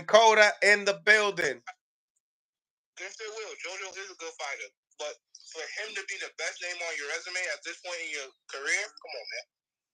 No bueno. Is it because could it be because he didn't have the opportunity? That's cap. ¿Por qué no? Why not? New caller in the building. Coda in the building. Coda was goody. What up, though, man? What up, though, man? What's going on? Tell these freeloaders to smash the like button, man. When Shakur the like button, you know what I'm saying? On Instagram and YouTube. You feel me? Go to Mill City Boxing. Hit the like button real quick. You know what I'm saying? We're going to chop it up. Gratis. Free.com. Gratis. Big facts. You know? Yeah, but it's Zepeda, he's a duck. Quack, quack. So what you think, Coda? You think you believe in that? He a duck? He's a quack quack? He's not a duck. Wait, what happened with it though? Like wasn't he calling out Shakur? What's going on? He called. So did you see the interview I did with Zepeda like a week ago? Yeah. So he said that Shakur never sent him the contract. He never got paperwork from Shakur. You know what I mean? Nothing official. But then we also have content of Oscar De La Hoya also saying he wasn't ready. Como Punch dice, no ready. Yeah, but I mean, that's Oscar. That's the promoter. That's his job. The fighter's job is to say, like, yeah, I do want him. Like, I do want to fight him. I never got a contract, but he probably don't even know. He probably did. But it went to Oscar, and Oscar's like, you know what? I'm saying, nah. It's one of my last guys that's gonna stay over here. Right. I'm not even gonna say Zepeda's a duck. Oscar's a duck. Huépate. Oscar's a duck. Exactly. Oh no, Golden Boy is the Golden Boy's the Titanic. Diablo. For real? You sure about that? They talking about Raymond too? Raymond Morataya for Shakur? He's ranked. He's next in line in the WBC rankings. We'll see. It's in 2009. Richard Schaefer ain't over there at Golden Boy. Ever since he left, Golden Boy just been sinking. I know you a big Haney fan, so tell me. Let me ask you this, KD. Right? Would you be happy if Shakur fought Zepeda? Like, would that should be like a bad fight for y'all, or you be alright with it? That's a good fight. What about you, Coda? That's straight. Shakur Zepeda. That's a fight. That's a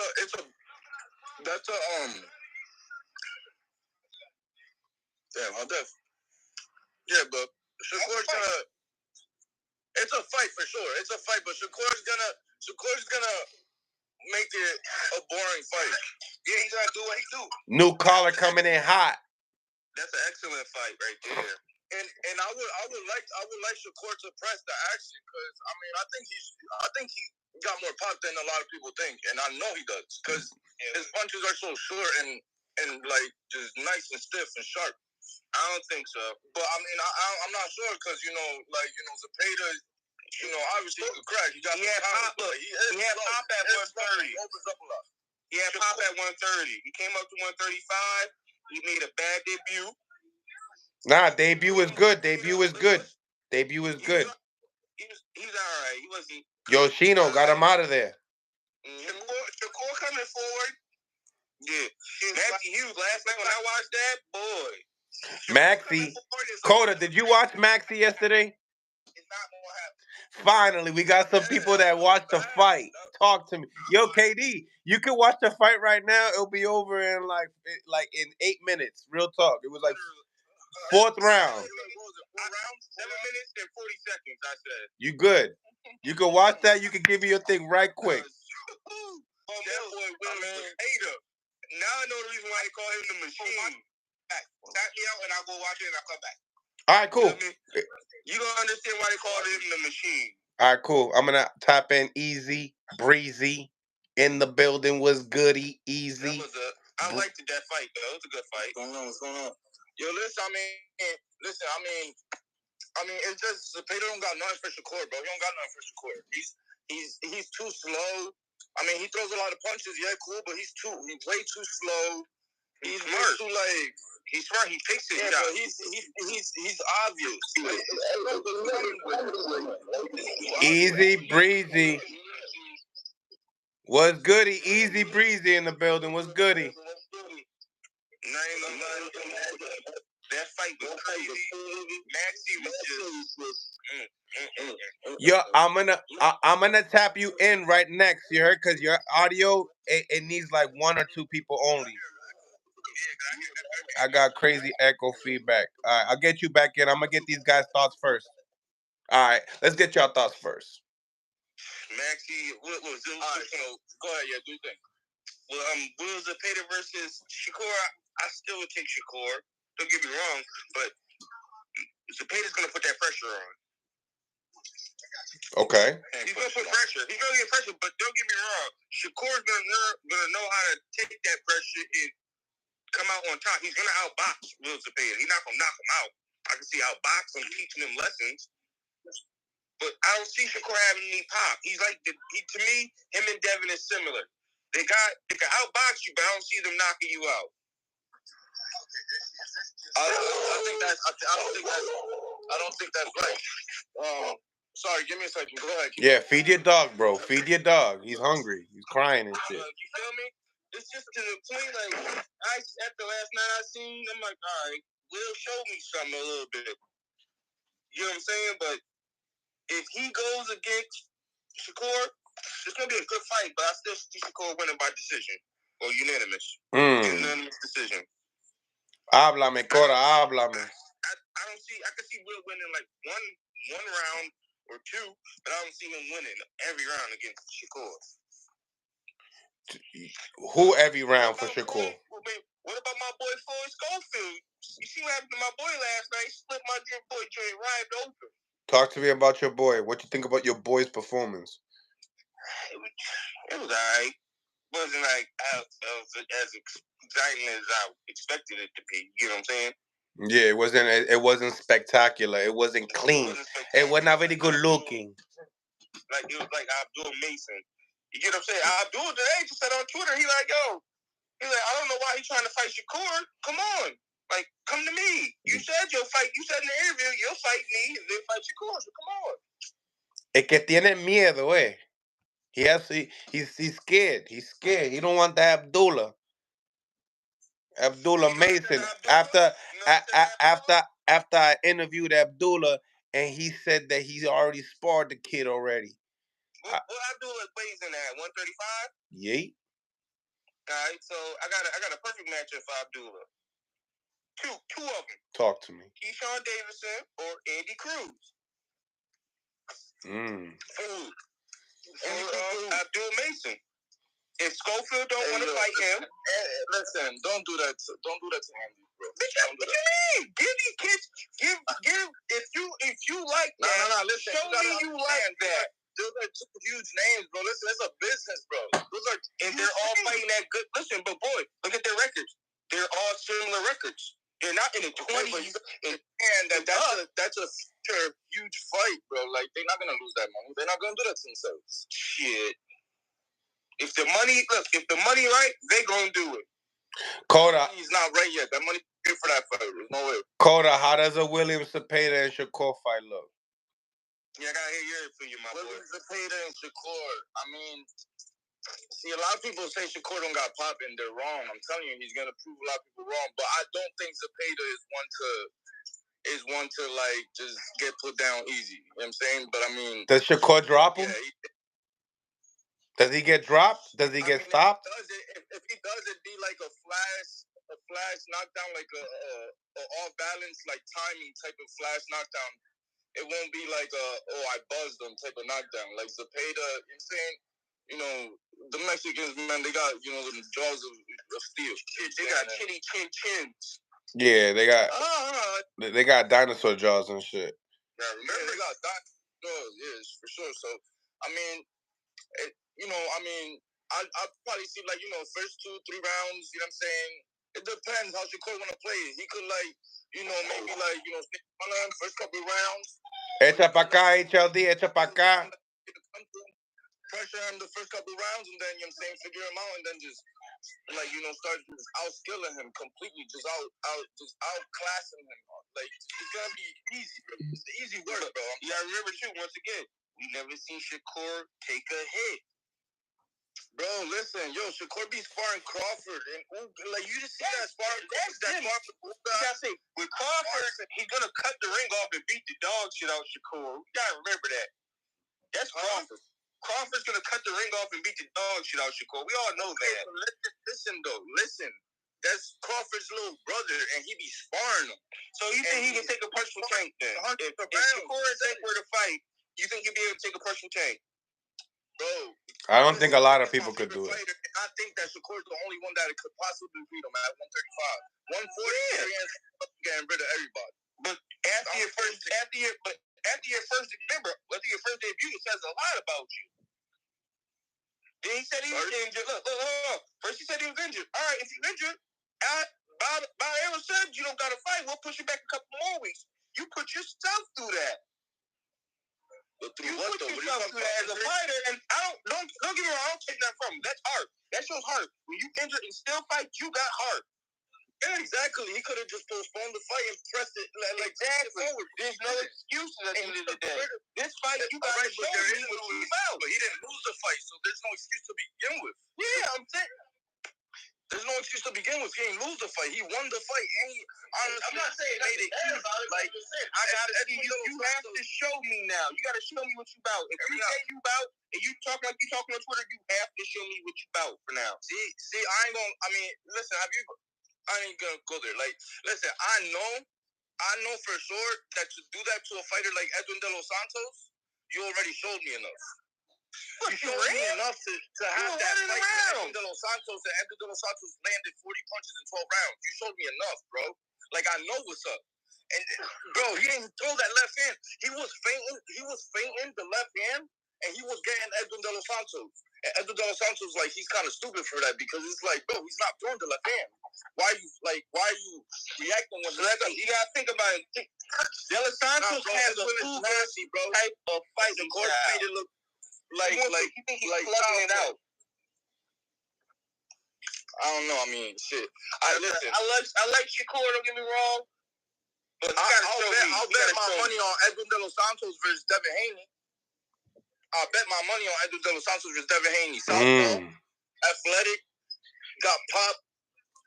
I bet Edwin De Los Santos will be. It ain't gonna happen, but I'm telling you, Shakur, bro. I'm telling you, there's a lot of things that people. That's like. So what about Edwin De Los Santos versus my boy versus Tank? Tank? I mean, come on, but you know what I'm saying? They're the same type of fighters. You know what I'm saying? You gotta give me my answer. You gotta give me it. Tell me. Does he beat Tank? Tank's gonna win that fight. Of course, he got way more experience. You know what I'm saying? He's the stronger puncher. Now you saying him against Devin Haney. You bet your money on him against Haney? Yeah, for sure. I can. But it is styles make fights. That's like me betting my money on Previous. When I bet my money on Previous, and I thought Previous was gonna do his damn thing, and look what happened. Why the fuck would you bet money on Regis, bro? I'm about to get off the line. I just bet it on the underdog just to be an asshole. You got now your pocket look like an asshole. Yeah, right. Oh shit! Smash the like button, ladies and gentlemen. What happened to this kid? Wow. He left. He got mad at me and left. Nah, he probably tripping. He back. KD in the building. What's goody? Talk to me. Talk to me. Did you throw your phone? Did you just throw your phone? So KD. KD, what you see? What you see, KD? He fought a journeyman in Maxie Hughes who hasn't fought in almost a year. Okay. And he did what he was supposed to do. If he get in there with Shakur, what are we talking about, bro? But are you okay? You're still okay with the matchup, right? You're okay with the matchup if it happens, all right? Absolutely, for sure. Like he gets his credit. I'm not sure. He's gonna get that. I give you an A for coming in the ring to come to fight me, but the rest of the night, that's just gonna be a one-sided ass whooping. This is a good fight. This is a good fight. I would want for Zepeda next. For both of them, because listen, honestly, that's Shakur doing Tank dirty work. Because Zepeda's number one for Tank's belt. So, but here's who he should fight. He should fight the winner of Lomachenko-Cambosis. Yeah, who's that? Shakur? Nah, Zepeda. Got my man Claremont Rain in here. The winner? No. Because think about it. Saying that he's gonna beat Cambosis, saying he's gonna beat Shakur? Back to Hughes. No, he wants to see him fight. He don't want to see him fight Shakur. He want to see him fight the winner of them two. It's too long. That's too long. He's gonna lose. Who's gonna really teach him a lesson? Lomachenko anyways. Facts. Well, I'll say because Lomachenko's 37. He's gonna lose to Zepeda. Shit, he might beat him anyway, bro. My boy said. Yeah, Loma ain't had no fuck with him. That is true. Let me get. And he did duck Zepeda 2 years ago. When? Right there, 2 years ago. When? Break it down. When he ducked him? Who's up? My boy HLD. When did he duck him? Duck happened. 2 years ago, bro. That was when. Remember, he had the belt. Pete, I'm gonna get Claremont Rain in here. Stay tuned. What do you think, bro? I gotta do a couple things. All right, no doubt, Coda. Remember when Haney had the belts, right? Yeah. Shakur wasn't up there. This dude was his WBC mandatory. You know? You get what I'm saying? 2 years ago. This when Haney had the belt. He beat Cambosis twice. He fought Loma. But they're your mandatories. Why you didn't do them? I just got undisputed. And you think I'm about to... Don't goddamn matter. You come in the fight. You talk all this shit. You the best. You say you do. Go do your mandatories. Are you kidding me? So Tank, all right, so when Tank was his mandatory, did he go fight Tank? Ooh, Haney? And this is before, Haney been calling for Tank. What are we talking about? Until he been calling for Tank. Tank been asking Haney to fight. Tank been chasing Haney. Haney just start talking now. I'm not bugging. You know, so why did he, bro, all right, so if you wanted Tank so bad, you had all the belts. When Shakur came, you could have said, yo, I'm fighting Tank.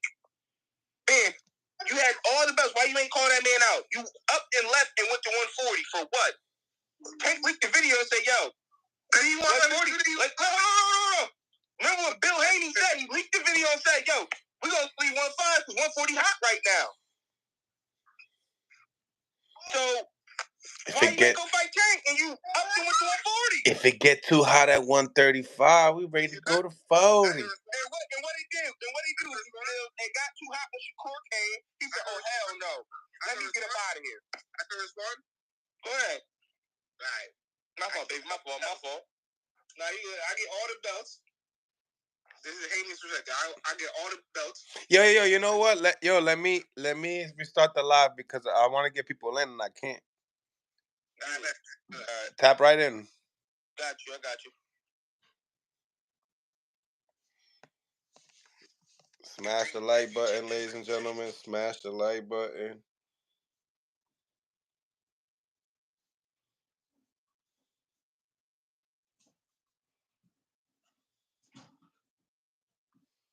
Smash that like button, ladies and gentlemen. Smash the like button. Also, subscribe to Mill City Boxing on YouTube. All right. Call-ins are now available. All right. We got 3 lines. We now available. Let's go. Let's smash this up. Pause. Excuse me. Super pause. I don't know what got a hold of me right there. Where are they? We back though. We back. Got all the callers back in here. Smash the like button. KD, first one in. Claremore Rain. We got Claremore Rain, KD. Let's get it. Talk to me. Salute, KD. Salute, Mill City. You all right? To the chat. Yo, smash the like button. Your freeloaders. What's good, Mill? Salute. Appreciate you for telling the people to smash the like button. We got 204 people on the live. Smash that like button, ladies. All these freeloaders in the chat, man. Smash the free like button. It's free. What you think about the fight? Actually, Claremore, before I get to you, because I stopped KD in his tracks. KD. Yeah, they look like they were getting it. Yeah, go.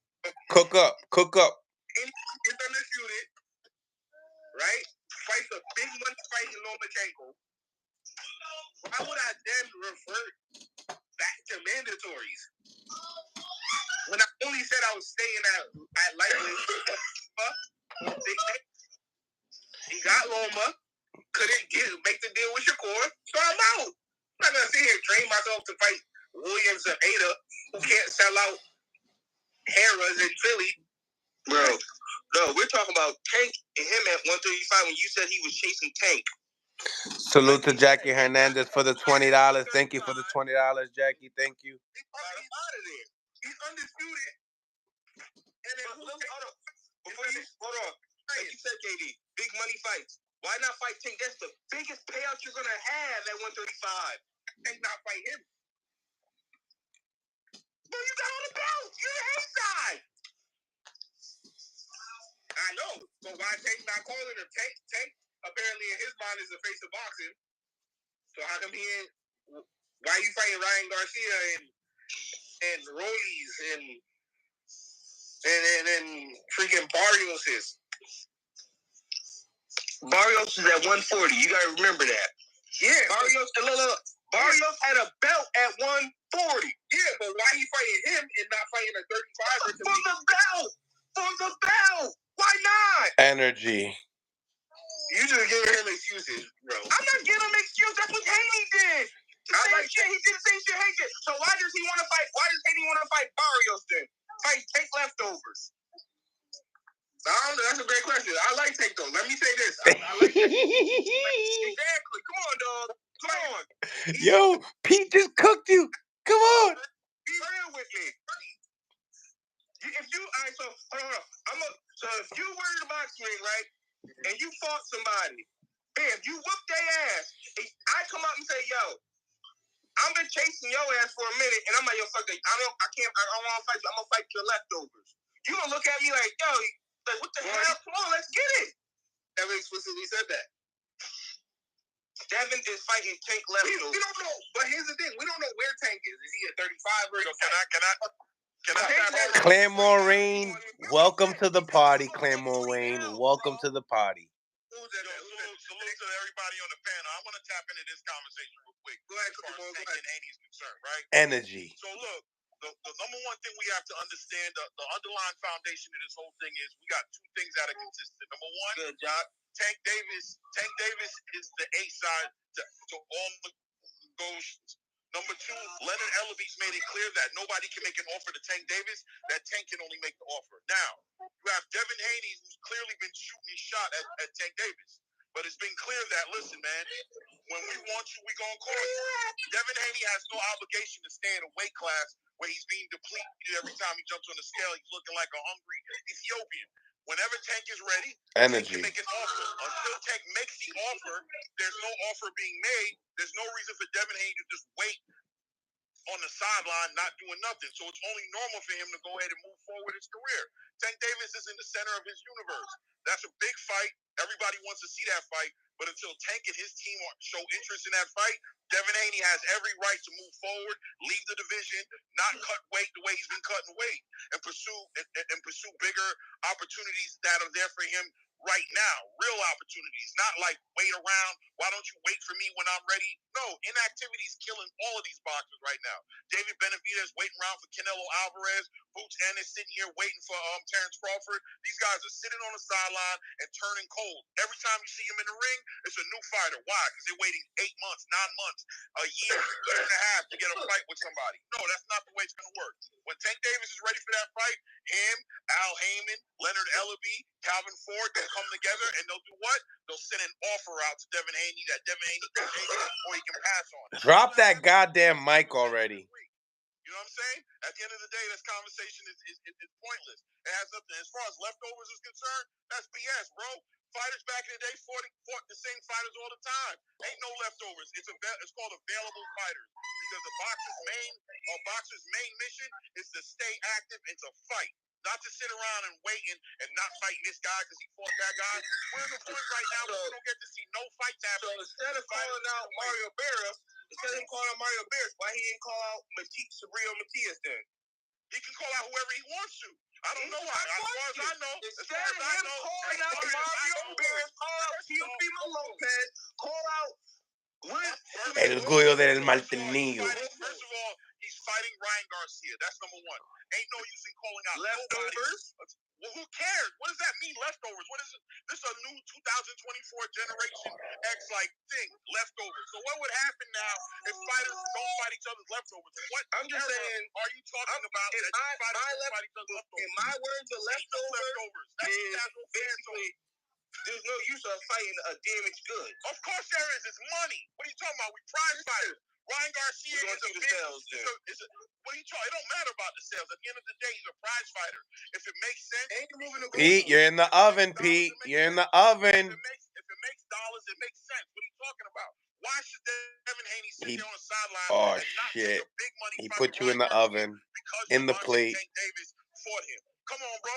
We're talking about video games or we're talking about boxing right now? Let's be honest. All right, then. So there ain't no such thing as leftovers, bro. You know what I'm saying? There was Leonard, Marvis Hagler, which was a fight. Leonard Hearn, Tommy Hitman, Andre Leonard fought Duran. Tommy Hitman Hearns fought Duran. Nah, you good. Bro. There's no such thing as leftovers. That's some new age BS. Nobody recognizes it. Am I bugging, Mill? Is there leftovers out here? What are we talking about? The dude's in the. I hear what he's saying, but what you're saying is all correct. Yeah, facts.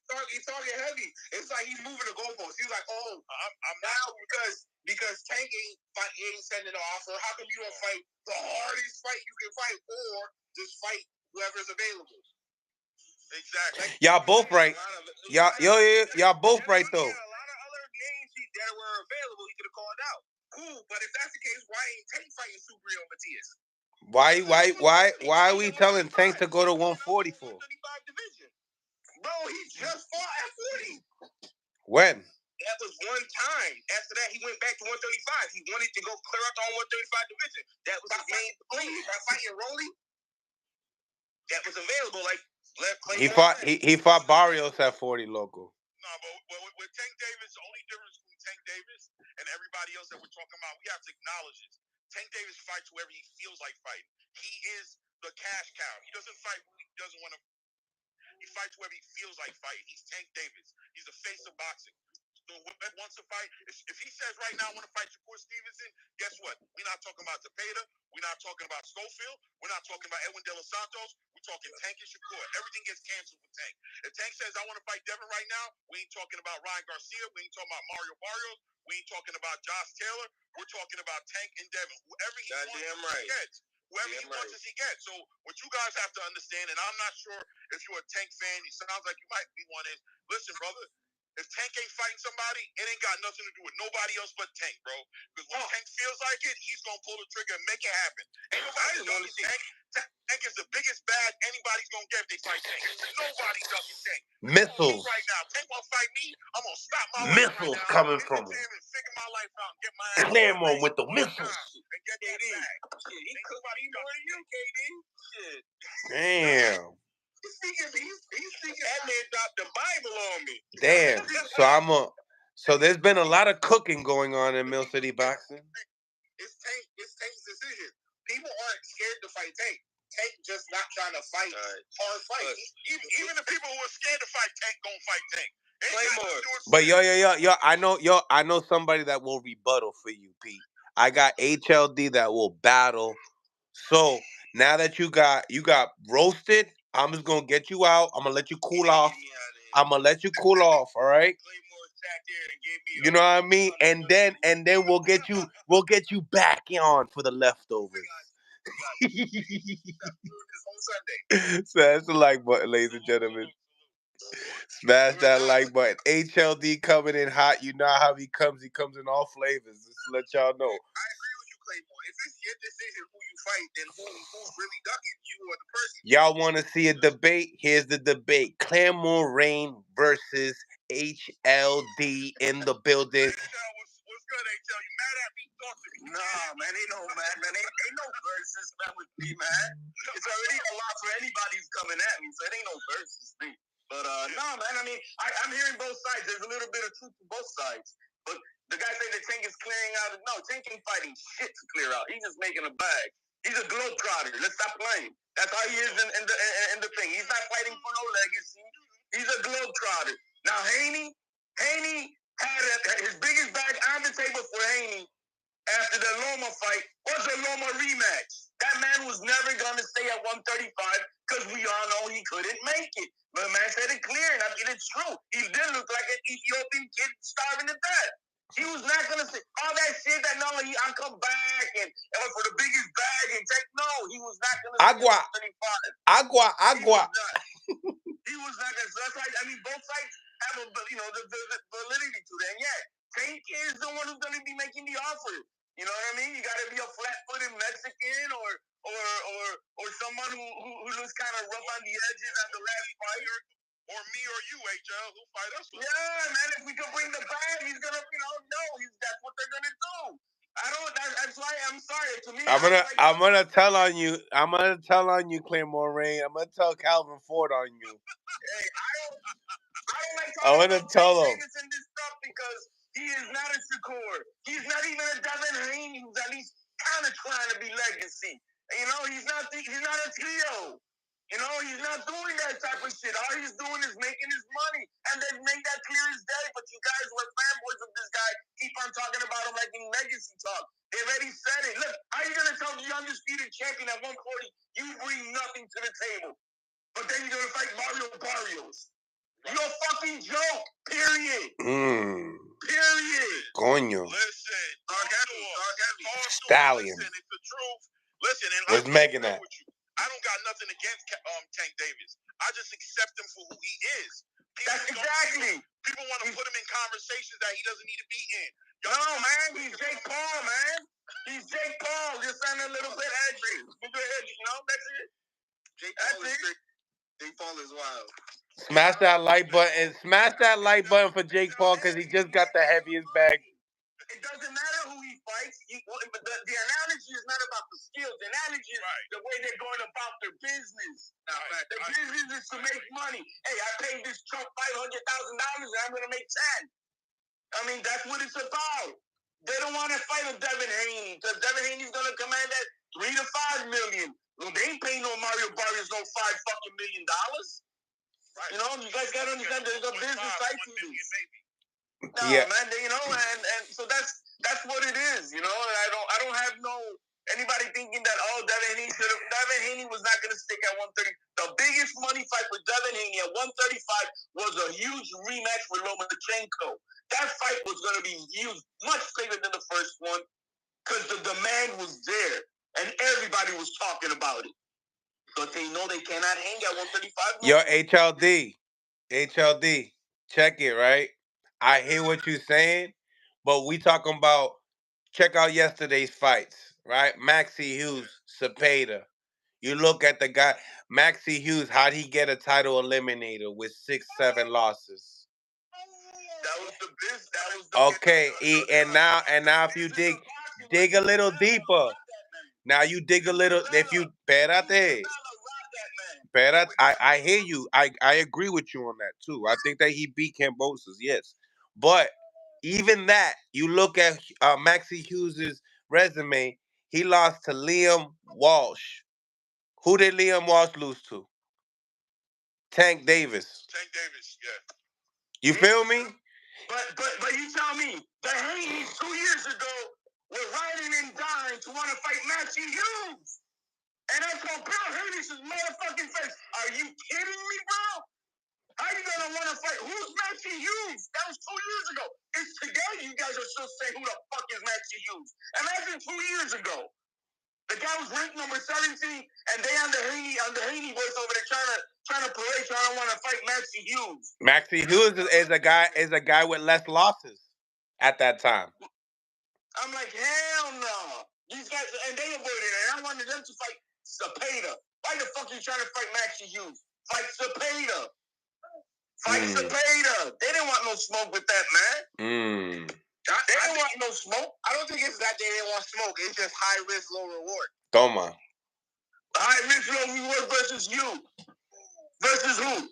Like, who did he fight? He fought Santiago.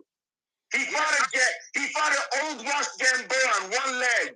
Being finished knocked out by Tank. He fought Linares, who before he fought him lost all his fights by knockouts, and then within his last fight before Haney, he got knocked out 3 times. Preach. How did he get a shot? Who's selling out more tickets, Linares or Zepeda at that time? You tell me. I think they only sold like 4,000 damn tickets. Yeah, but Linares is a bigger name and a lower risk. I'm not saying that Zepeda and Haney's not. Then a Zepeda 2 years ago who was less experienced back then. Now he's now he getting trouble with this kid now. Hear me out. I'm not saying that Zepeda's not a good fight. I'm just saying it was high risk, low reward. And at the time, Haney was trying to campaign for the undisputed and the big name fights, the Lomas, the Tios. So that had nothing to do with that, man. And fight at that time, what would have looked like a mandatory when I'm facing undisputed. They fought JoJo Diaz instead. That's what they ended up doing. What promotional banner does Linares fight under? I think at the time he was over there with Matchroom, right? Yeah. Exactly. That's why they fought. Period. So it's Zepeda over there. Zepeda's over there with the zone. He's with Golden Boy though. He's with Golden Boy. You know, Oscar don't deal with Eddie Hearn like that. Yes, they do. Yeah, they just got cool the other day. Yeah, they're both under the zone though. They're both. If you guys really believe that because those guys cuss each other's mamas out every other fucking phone call, you think they stopped doing business? I mean, no, I'm not saying they stopped doing business. I'm talking about ease, right? I'm talking about easiness. It's way easier to put a fight together. Look what Oscar's doing, bro. He's over there with Al Heyman, who fucking raped them. You think they give a fuck about it? Diablo. Nah, they can't.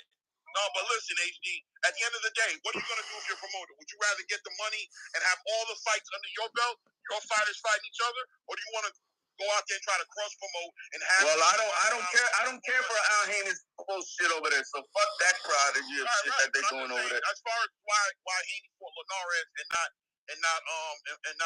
D1 boxing edit. But he fought JoJo Diaz, who's under who? Golden Boy. You see what I'm saying? All right. You guys, Zepeda's under Golden Boy. JoJo Diaz is under Golden Boy.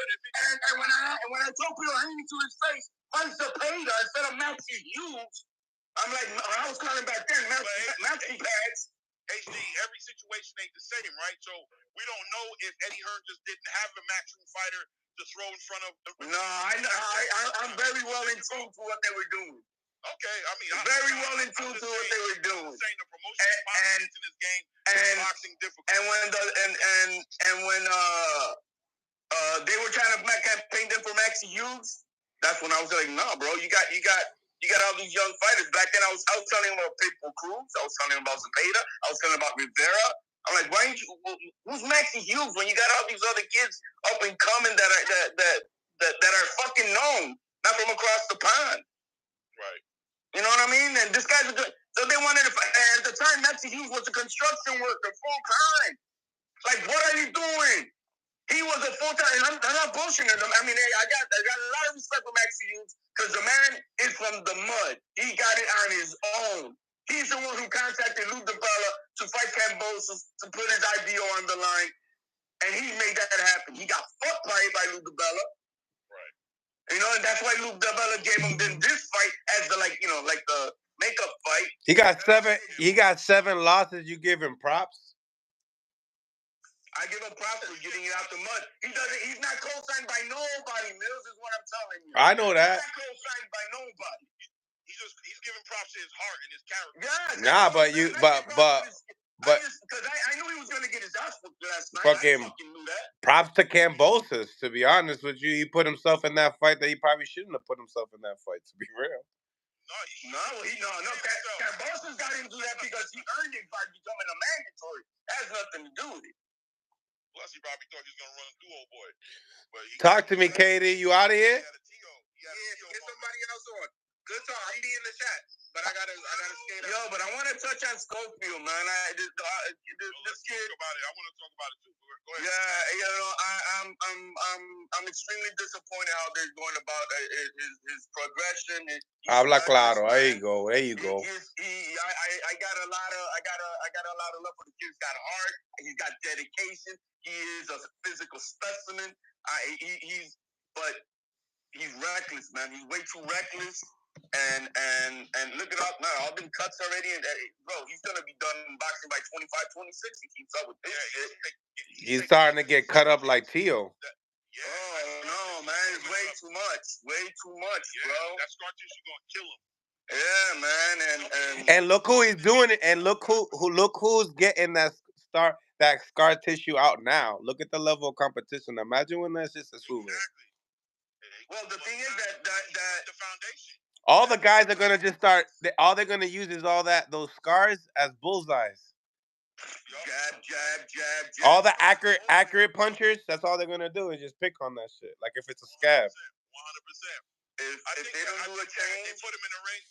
They put him in the ring with somebody who I don't know why they put him in the ring. Which one's worse? Which gash was worse? The last one? Because it's 2 fights in a row. This one. No, I think this one's worse. Bro. Hell yeah. And then his dad is on live putting, showing them. Thank you, HLD. I thought I was the only one. I understand it's harder what he's trying to show, and like this is what we go through and all that kind of shit.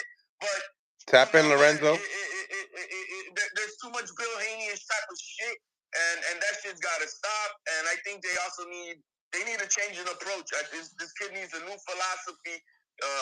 That yes, I understand you have to entertain, and I know he needs to want to get it.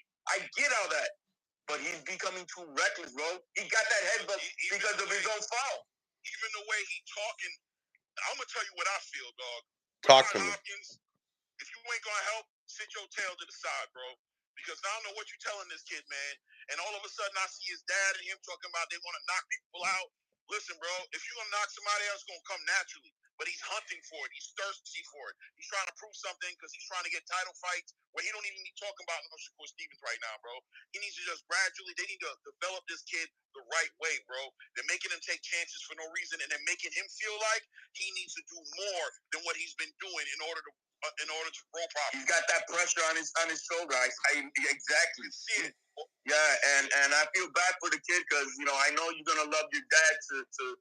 He wants to make his dad proud, bro. He wants to make his dad proud. Right, and I get it. You want to do that to the wheel, and I get it, but I think dad needs to say like, "Yo, man, enough of this.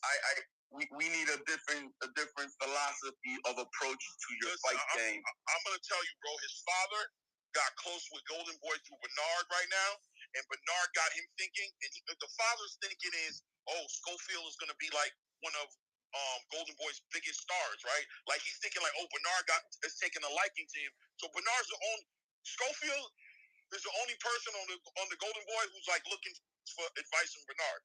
You know what I'm saying? So now the father's connected those dots and be like, yeah, this is gonna be this, it's gonna be that. But I'll tell you what, Schofield was calling out for Shakur Stevenson. That's not who got called out for Shakur Stevenson last night. It was Zepeda. Oscar ain't eating none of that. You know what I'm saying? Oscar ain't hearing none of that. He knows that kid ain't ready to go talking about fighting no Shakur Stevens. He knows that already. Even though I heard him talking a little, Schofield needs to be looking at like Keyshawn Davis. Yes. He needs to be looking at, and you know what I'm saying? He needs to be in that conversation.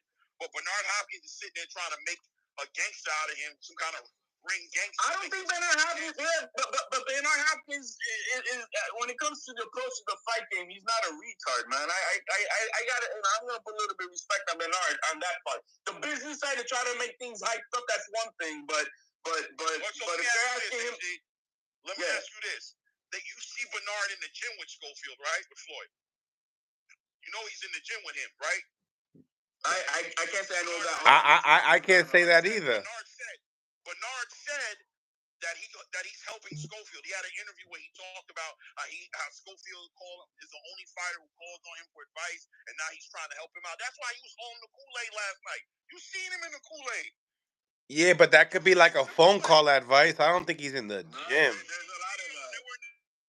You saw him in the gym. Just look it up. You'll see. Just look it up. No, I get it, but that could be as was like when Bill Haney was in the same gym with Ortiz, and everybody started running with him. Right. Exactly. That's exactly what it is. That was a 5-minute thing. Yeah. Okay, I don't think Bernard is training Schofield. I don't think that's what's happening. I think the father's training Schofield. What I'm saying is Bernard is in Schofield's ear. See, the problem real is that you need Rodney Shields to be in the gym with him constantly, not just in the corner. Yeah, I think you can't train some. You need to train the fighter as well as far as working the corner. You need to know what he's good at and what he's not good at. I think that when you have a father in your corner, so emotional and so like bro, it's payment. It's payment. It's payment. Nobody want to pay a high level coach without it being a training camp involved. And nobody wants to talk about there's a business. Yeah, aspect. Ronnie Shields gonna start stepping it up a little bit more, coming into his life a little bit more. I think when these title fights start to come in, you're gonna see that they're gonna have to spend the money. If they get to that point, man, because absolutely. Shout out to my man Kareem Mayfield and K9, two former champions. Is on par with the Keyshawn. I like to see that. That's the fight I like to see. My man, yo guys, you gotta stop real quick right here. This is the hard hitter, Kareem Mayfield. Salute, my guys. What's up, man? I know y'all talking about some more boxing and some more other thing. You know it. Yeah. Absolutely. We all over the place. So we talk about yesterday's fights and stuff like that, but I haven't spoken to you in a minute. If you guys don't know, he was also a former champion back in the days. Don't know if you guys know who Kareem Mayfield is, but salute to the chat, guys. We also got Kareem Mayfield on the live. So, Kareem, what you think? Did you watch our last night's fights?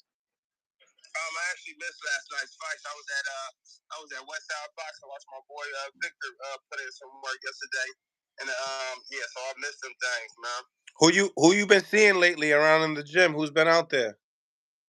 Shit, for the most part, they had Devin them slide through, but he be everywhere. But yeah, man, it's your local guys for the most part out here in the Bay Area. Over there at Virgil Hunter Gym, they be having a lot of the hitters for the most part. Roger Ward Gym over there in Hayward. But yeah, other than that, the scene kind of been low key. Besides up and comers coming out of here. Word. So today's topic is the 135 division. William Zepeda fought. Don't know if you know anything about him, but if you do, what you think about him and the top guys like Tank Davis, Shakur Stevenson, Frank Martin, those guys? He's definitely a hitter. He's definitely up and coming. He's not. I don't feel like he's mixed in that space yet with everybody. Like you said, you hear the Tanks and the Ryans and all that. He's moving up to 140, but he's definitely another one that I feel like that should be in that pot. You know what I mean? Because they're only mixing up a few names, and it's good to have another one in that. And even Frank Martin, I feel like he just was introduced to that space now recently. You know what I mean? So it's definitely have a good name, especially since everybody playing politics. It's kind of difficult to make a lot of these fights. Big facts. As far he's 27 years old. We also had the kid Schofield that fought. You're kind of a rugged fighter. He's kind of a rugged fighter. They compare him to Sean Porter. I'm pretty sure they probably compared you to Sean Porter in the past as well. What you think about the boy Schofield? Yeah, Schofield, I definitely like that. I like his style. I've seen some definitely glimpses of myself, and but it's good style for the game. Especially considering a lot of these guys is. Respectfully, nobody wants to be hit, and I mean, of course, that's a given.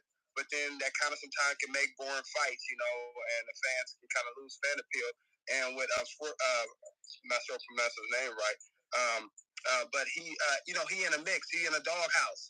You know what I mean? So he's gonna make a fight, even if you're attempting to, run away. He's gonna make a fight. So that's always good for boxing. And nevertheless, even if he come in on the other side of a win, which is a defeat, I mean, he still makes a good fight. And someone like that, like a Pitbull Cruz, the fans don't mind seeing again, win or lose or draw. Fellas, you guys have any questions for the former champion? Claremore, HLD. That was a question for y'all. Not necessarily questions. Want to build with him. You know what I'm saying? Want to build with him a little bit, I guess. You know what I'm saying? Not questions about his career so much. I mean, are you going to be Are you going to be? Are you still like? What are you doing right now? Nah, he retired. Yeah, man. That's what I thought. Yeah. So what are you like training now, or? Yeah, well, I own a couple of businesses. I own a dispensary in the city, and then I got a nonprofit where I just got a pretty big grant from the district attorney's office, helping out youngsters with boxing and coding. They learning coding, JavaScript. So I've been doing that, and for the most part, just keeping active. But I recently was actually going to fight on that Devin Haney card in the city, to bring it back and come up out of retirement. Although I never officially retired. But the money wasn't right that was offered, so I was just like, I don't need the money like that. You know what I mean? Like, I'm making a decent amount of money myself, so I would have came out for a decent amount of money, but it wasn't worth it. Nah, that makes sense. That makes sense. For sure, family. We got this Thurman and Zoo card, man, coming up. What you think about it? I like that fight, Thurman and Zoo. I mean, for one, that's one. HLD, I'm gonna get Lorenzo in here. Copy that, man. Appreciate you. My bad, Kareem. Yeah, but anytime you got Zoo, bro. Sorry, Thurman. That's one time Thurman, but his inactivity, man, is kind of, that just makes me a little weary about his how his performance may come up that night. But Costa Zoo, man, he been putting on, bro, and man, a strong fighter, excited fighter, and I still got to rock with my countryman, man. To keep one time, man, Thurman, man.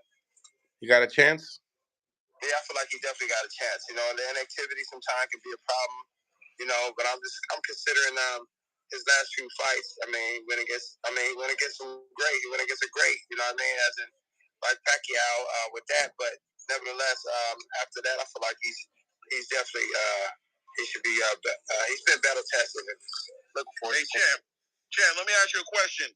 Now you're looking at this fight right now. What are you looking for, Keith?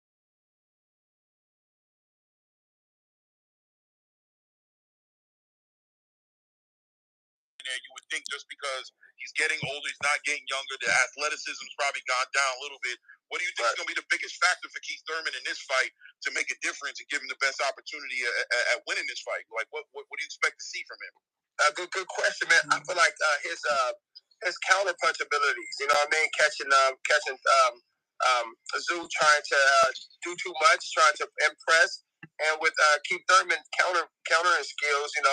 Left hooks, right hands. I can see Thurman actually catching Zoo trying to impress too much, trying to come in and do too much for the fans, and trying to take a name out like Thurman. Because for him to defeat Thurman, especially with a big in a big victory with a knockout, his name can become literally like a household name for doing that. So I see a lot of pressure being on Costa for that, and not as much pressure being on Thurman. So I see Thurman being relaxed, knowing that he hadn't been in there and very inactive for 2 years, 2.5. I don't see him putting too much pressure.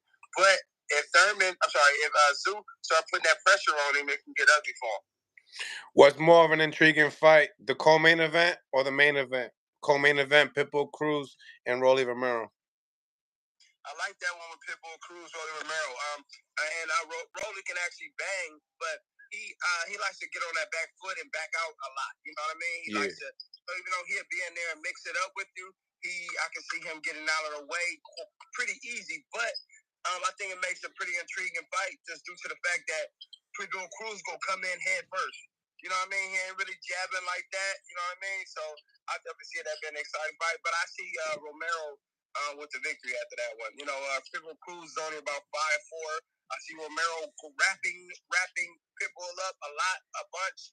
You know, he wasn't grabbing.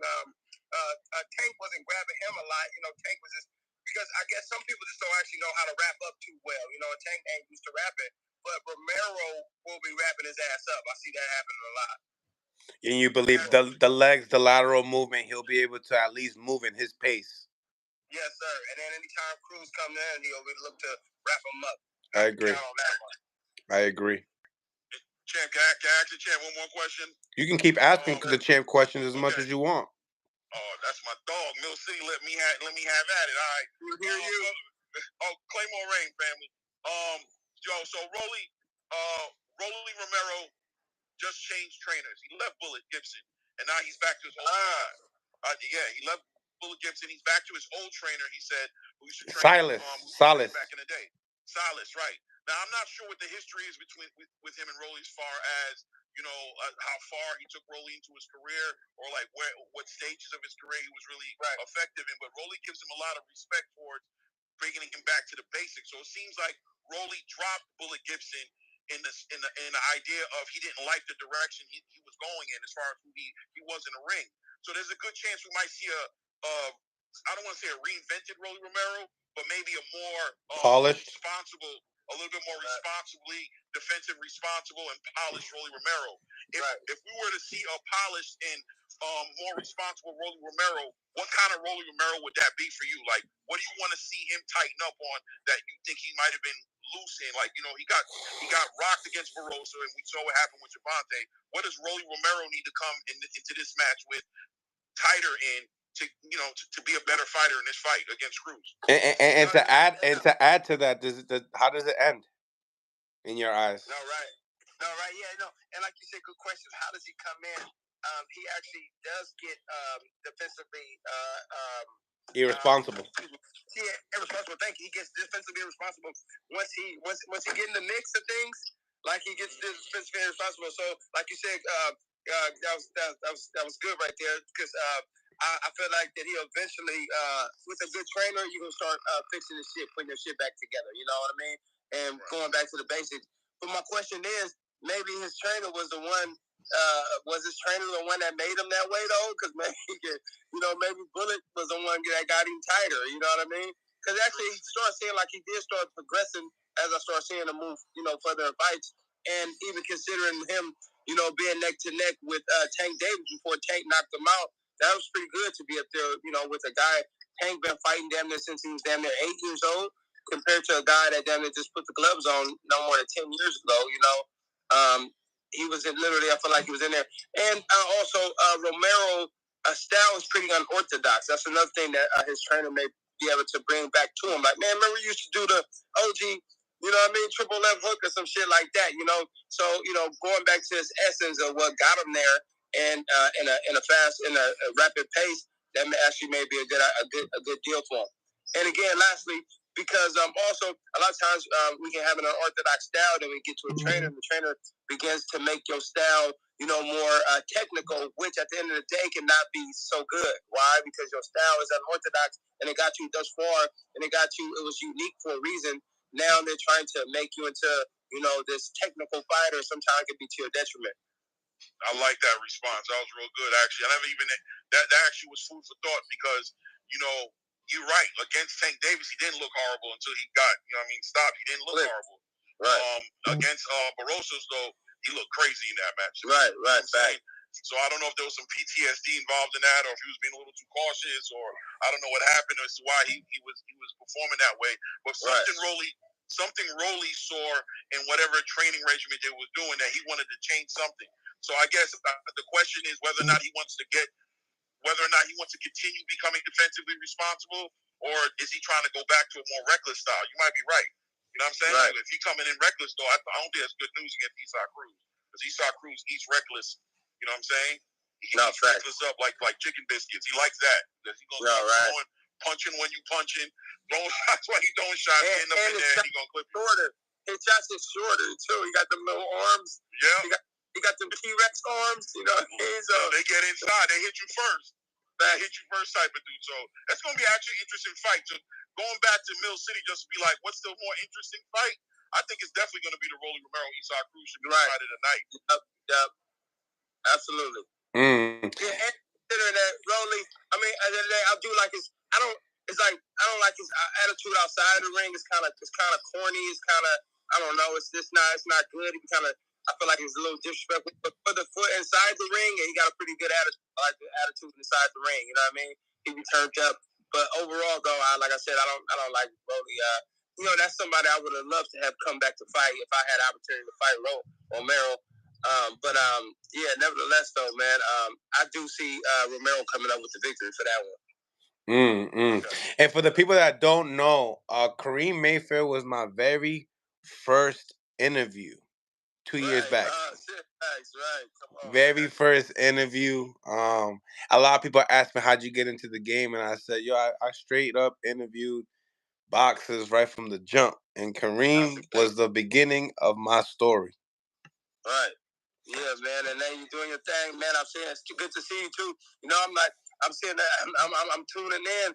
I'm saying all the who's and who's on your channel, man. So that's a good look, though, bro. You know what I mean? Overall, you know, saying that because I mean I know how this sport can be, and everybody that got a they got an Instagram saying that they're some type of media outlet, and so I can't understand why certain trainers are turning people down. Because everybody's saying they got it, but they recognize the real in you, man. They see you know your shit. You know what I mean? So they put you on, man. They did. Yeah, man. God is good. God is good. But I'm always gonna say, yo, you were the first, so I want to make sure you stay locked in with us too, because now that we're here at this point in time, over 21,000 subscribers in less than a year, I definitely want people to get to know you more. You know what I mean? I know the two Claremore Rain didn't know who you were. You know what I mean? Now you do, Claremore. And for the people that don't know who my man Kareem, you're gonna be seeing much more. I mean, I'm sure y'all seen some videos. I posted some videos of us already. Yeah. So like to get you on. We try to tap in on 12 o'clock on the East Coast time. You're always more than welcome. Anytime. Thanks for having me, man. Y'all be well, my brothers. You already know, my brother. God bless you, man. Nice meeting you. Sure. 1,000. All right. Kareem, one of the coolest, man. One of the coolest. You gotta put me on blast and say I ain't know the man, bro. You gotta put me on blast, bro. You did it. Bro. You did it. No, I didn't. Of course I did. But you didn't put me on. You like, I mean, it's okay. We all don't know everything. You're right, no, you 100%. We all don't know everything. That's a good brother, though. Yo, we didn't get a chance. I know you about to tap out. Nah, come on. You towards the end. Oh, okay. So I wanted to get into the Zepedas and who he's supposed to fight next. Yo, by the way, that interview you did with Brett, that was a real good one, man. Like, I mean, y'all usually have good. Y'all usually be building nicely, but today was real good. I like his input on everything. We was talking about Dexter and stopping Dexter. I thought that was pretty. That's what I'm calling him from now on. By the way, if y'all don't know, his name is Dexter to me. But anyway, y'all, you know what I'm saying? Don't let it go over your head. Do you Google? Nah, I seen that. How you put that up. Yeah, you know what I'm saying? He said Dexter. I started laughing inside. That's my guy Dexter, bro. You know what I'm saying? But no, as far as Zepeda, who he's gonna fight next, it does make sense. At the end of the day, the biggest thing I took from this whole situation is, what I don't want Zepeda to do? I don't want him to become inactive. I want him to be active, and I don't want him waiting around 27 for that fight. You know what I'm saying? I don't want him waiting around for that fight, man. He's good because of how busy. Take this momentum that you grab from this fight and go into another fight. And if Shakur is available, that's who he needs to be looking at. As far as Kambosos and Lomachenko is concerned, yeah, that's good too, but they're fighting in May, bro. And then you gotta wait for the winner that don't even fight you next. Now what are you gonna do? Take Shakur right now. You know what I'm saying? That's your bag right now. I know he's a number one contender right now for is that true for Tank Belt? That WBA, right? Yeah, he's been there. Yeah, he should stay away from Tank Davis right now, in my opinion. But that bag is nice, though. If you're going to take an L, won't you want to take the L with the biggest bag? Yeah, but you can get... You don't think fighters think this way, too? 100%. Well, they're not supposed to think this way, but that's why they have people beside them to think this way. Right. I think the promoters around him and people can get in his ear and be like, you know what, to get that money. But I think at the end of the day, Shakur is a good fight. It's a good fight to take. I don't think he wins the fight personally. You know what I'm saying? But I think it's a right now. If the opportunity's there, get active, man. Get busy, and Shakur's gonna make him better. At the end of the day, after he fights Shakur, he's gonna be better because of that fight, in my opinion.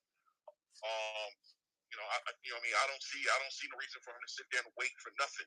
If there's an opportunity, all these fighters, man. That's why I jumped into that conversation with the Tank Davis, Devin Haney thing, man. Devin Haney and his father have been handling the situation right on the level of they're not going to wait, bro. They want to be active, man. They understand the value of it. You know what I'm saying? And I'm not going to wait for you to call my name like some Usher fan. You know what I'm saying? Some little girl group. I'm a old. I mean, you know what I mean? We ain't doing that. You know what I'm saying? At the end of the day, be active. So Zepeda should take what's theirs. If Shakur is there and he's serious, and it looks like Shakur might be serious, take that fight, bro. Period. Schofield needs to. He got work to do, bro. Pump the brakes. I mean, he gotta pump the brakes. Yeah, you gotta. But to dig deeper on that, right? Yeah. Let's be real. All right. What do you think Golden Boy's expectations for him? What do you think that Golden Boy's gonna do with him? Like for real. Schofield? Yeah. The way they put him in that, what I saw last night made me pause on Golden Boy and what they got intention they got for him. I didn't like what I saw last night. I didn't like them putting him in the ring with that dude. I thought that was a dangerous fight. All that under that dirty, you know what I'm saying, low punching, grabbing him, lifting him in the air. Even though that headbutt was Schofield's fault, still at the end of the day, I didn't like that they put him in a ring with that guy. I don't know what they got plans for him now. At first, I thought they had big plans for him. Now, it makes me question a little bit more. Let's see if they campaign. Let's see what the next fight they campaign to put him in. That'll tell me a lot more. You know what I'm saying? The next fight, who you guys want to see him in with? And if you campaign for, if I was trying to push him out, or y'all trying to do what they say, barbecue or mildew. Y'all trying to get him the shit on the pot or kick him off the pot. Y'all putting a lot of pressure on that young boy. I don't know if it's because his father's selling him that way or if it's Golden Boy who's looking at him that way. But I think Golden Boy's been in his dad's ear. I think that they're letting them know what type of numbers that they could be looking forward to, and that excites the father, to see his son prosper.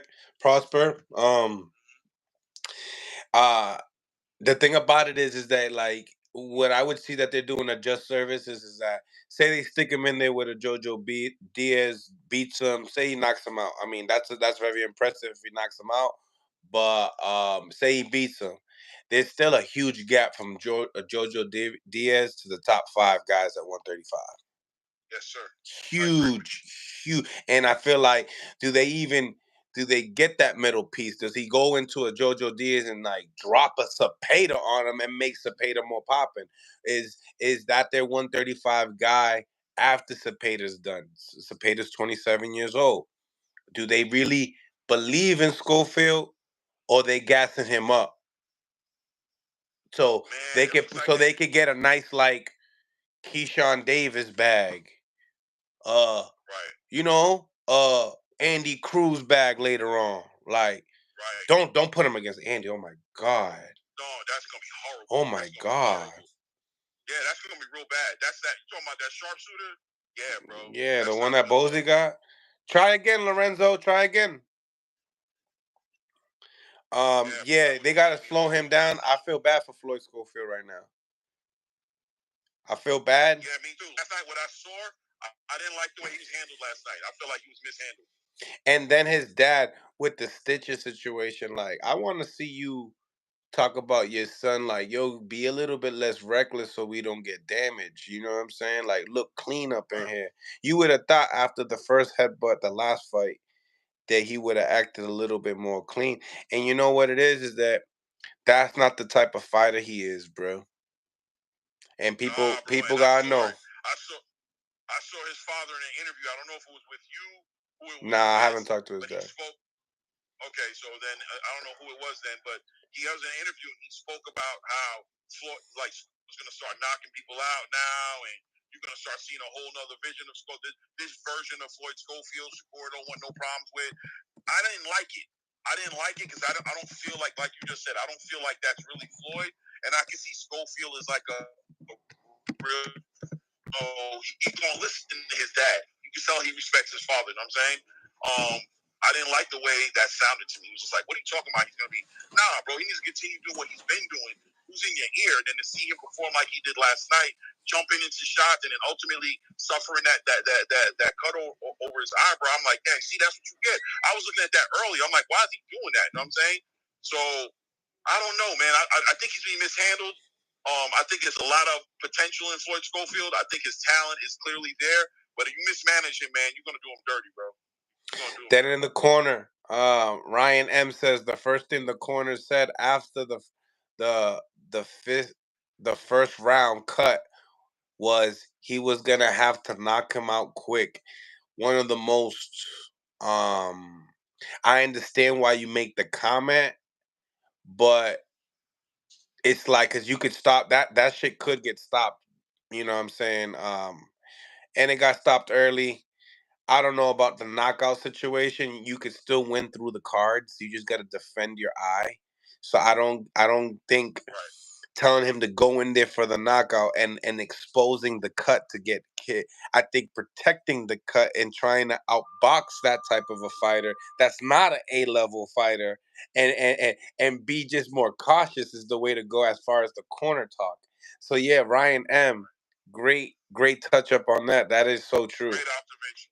Absolutely. Great observation, bro. And that's team efforts. You know what I mean? And I hate to say it, but when you got like a Rodney Shields and the dad trying to battle for the top, the position of speaking, and then it's just like, I don't know. I need to learn more about these guys. Yeah, me too. I ain't gonna lie to you. I've thought about that as well. Just to be like, let me look more. But like I said, that's why I looked at the Bernard Hopkins situation, and not to say that Bernard was training him, but just to be like, I see him over there. You know what I mean? And I don't see him over there with other fighters like that the way he was with him last night. And I'm like, if you're gonna be if Hopkins, talk to him. If Hopkins was to train that kid to do some of that dirty, rugged stuff that Hopkins knows how to do to get away with, that kid would do great with that style. But you gotta. That's what I was saying. You need a lot of time. You need a lot of time with B Hop. You need a lot of time for B Hop. Right. And that was my whole point, what I was saying, right? I'm not saying Bernard is training him in the wrong way. I'm saying if you're gonna be over there, help that kid. You know that my dude, the mad scientist, my dude, he's the one. He was mentored by Hopkins. The one mad scientist, the dude that we talked to yesterday, that's coaching the Hodorno. Oh yeah, word. He was mentored by Hopkins. Okay. Yeah, that's my whole point though. If you're gonna be there, don't just be there, bro. Getting clout. Help him for real. Like, he shouldn't have been. I don't. That's what I'm trying to say. Exactly what I'm trying to say. Like, he's over there. Like Bernard said, Floyd Schofield and his father, the only people who reached out to him and actually, asked him for help. And I'm like, so why aren't you helping them? Why are you letting that kid go out like that? So I don't know, man. And like you said, your question earlier was the realest question, which is, what does Golden Boy have planned for Schofield, man? Why is Bernard over there? Why do they have him? Do they want to see him be that next guy, or are they setting him up, for food for whoever they want to be that big guy, like you said, like a Zepeda's or I don't know, or big money fight like a Keyshawn Davis. I don't know what they got for him. And if they listen, somebody in the chat on here on Instagram said, put him in the ring with Abdullah Mason. No, bro. First of all, that's high risk, no reward. Abdullah Mason will mess around and beat him, and there's no reason to go backwards. Abdullah Mason is trying to get where Floyd Schofield's at. So there's no reason for Floyd Schofield to go and get in the ring with Abdullah Mason. Abdullah Mason's a real threat. And you know what I'm saying? It don't make no sense. But just slow that down. Slow that down. Did you see what you see what you're saying here? And you're saying everything correct, but did you see the level of opposition that Schofield is? And you see the opposition of what Abdullah Mason is dealing with. And then we all know by the eye test, Abdullah is just so much better, but he's taken care of better with his promotional company as well. And this is what I'm trying to say, and that's why I'm glad that you peeped that you said that. That is the realest question of the day. What are their intentions? Right. man. You hit it right on the nail, bro.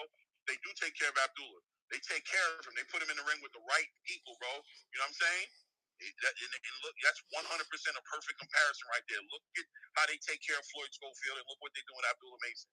Because when Abdullah Mason is ready, he's going on hyperspeed.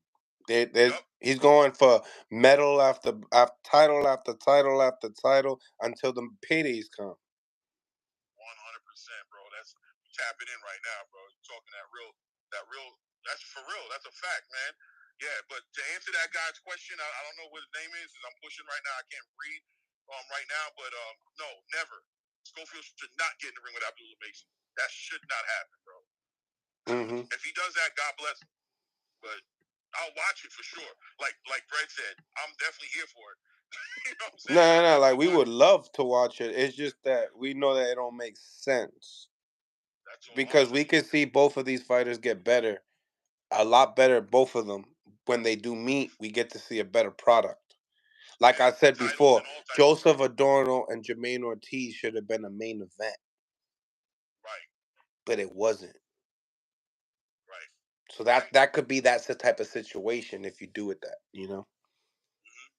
But nevertheless, Claire Moraine, thank you for tapping in. Always great to build with you. For the next one, man, I'll be back probably later on tonight or tomorrow at 12 o'clock. Oh, tomorrow at 11 o'clock. 11 p.m. we got Coach Panda recapping on all the stuff between Michelle Rivera and Edwin Rodriguez with the Matias people. Congratulating his big win with Zepeda yesterday, and what are in the makings? What do people see, and everything else? So be ready for some of those questions as well. And if you guys haven't subscribed to the channel, make sure you guys do. For sure. And on your way out, hit the like button. You're freeloaders. We out. We out of here. Bless you. Smash the like button, ladies and gentlemen. Smash the like button. Subscribe to the channel. Salute to the 200 people that are on the live right now. Please hit the like button. And appreciate each and every single one of y'all for tapping in. Thank you for the donations. Thank you for all the members for supporting the channel. We do it for y'all, man. God bless. And we'll be on with another one tomorrow at 11 p.m.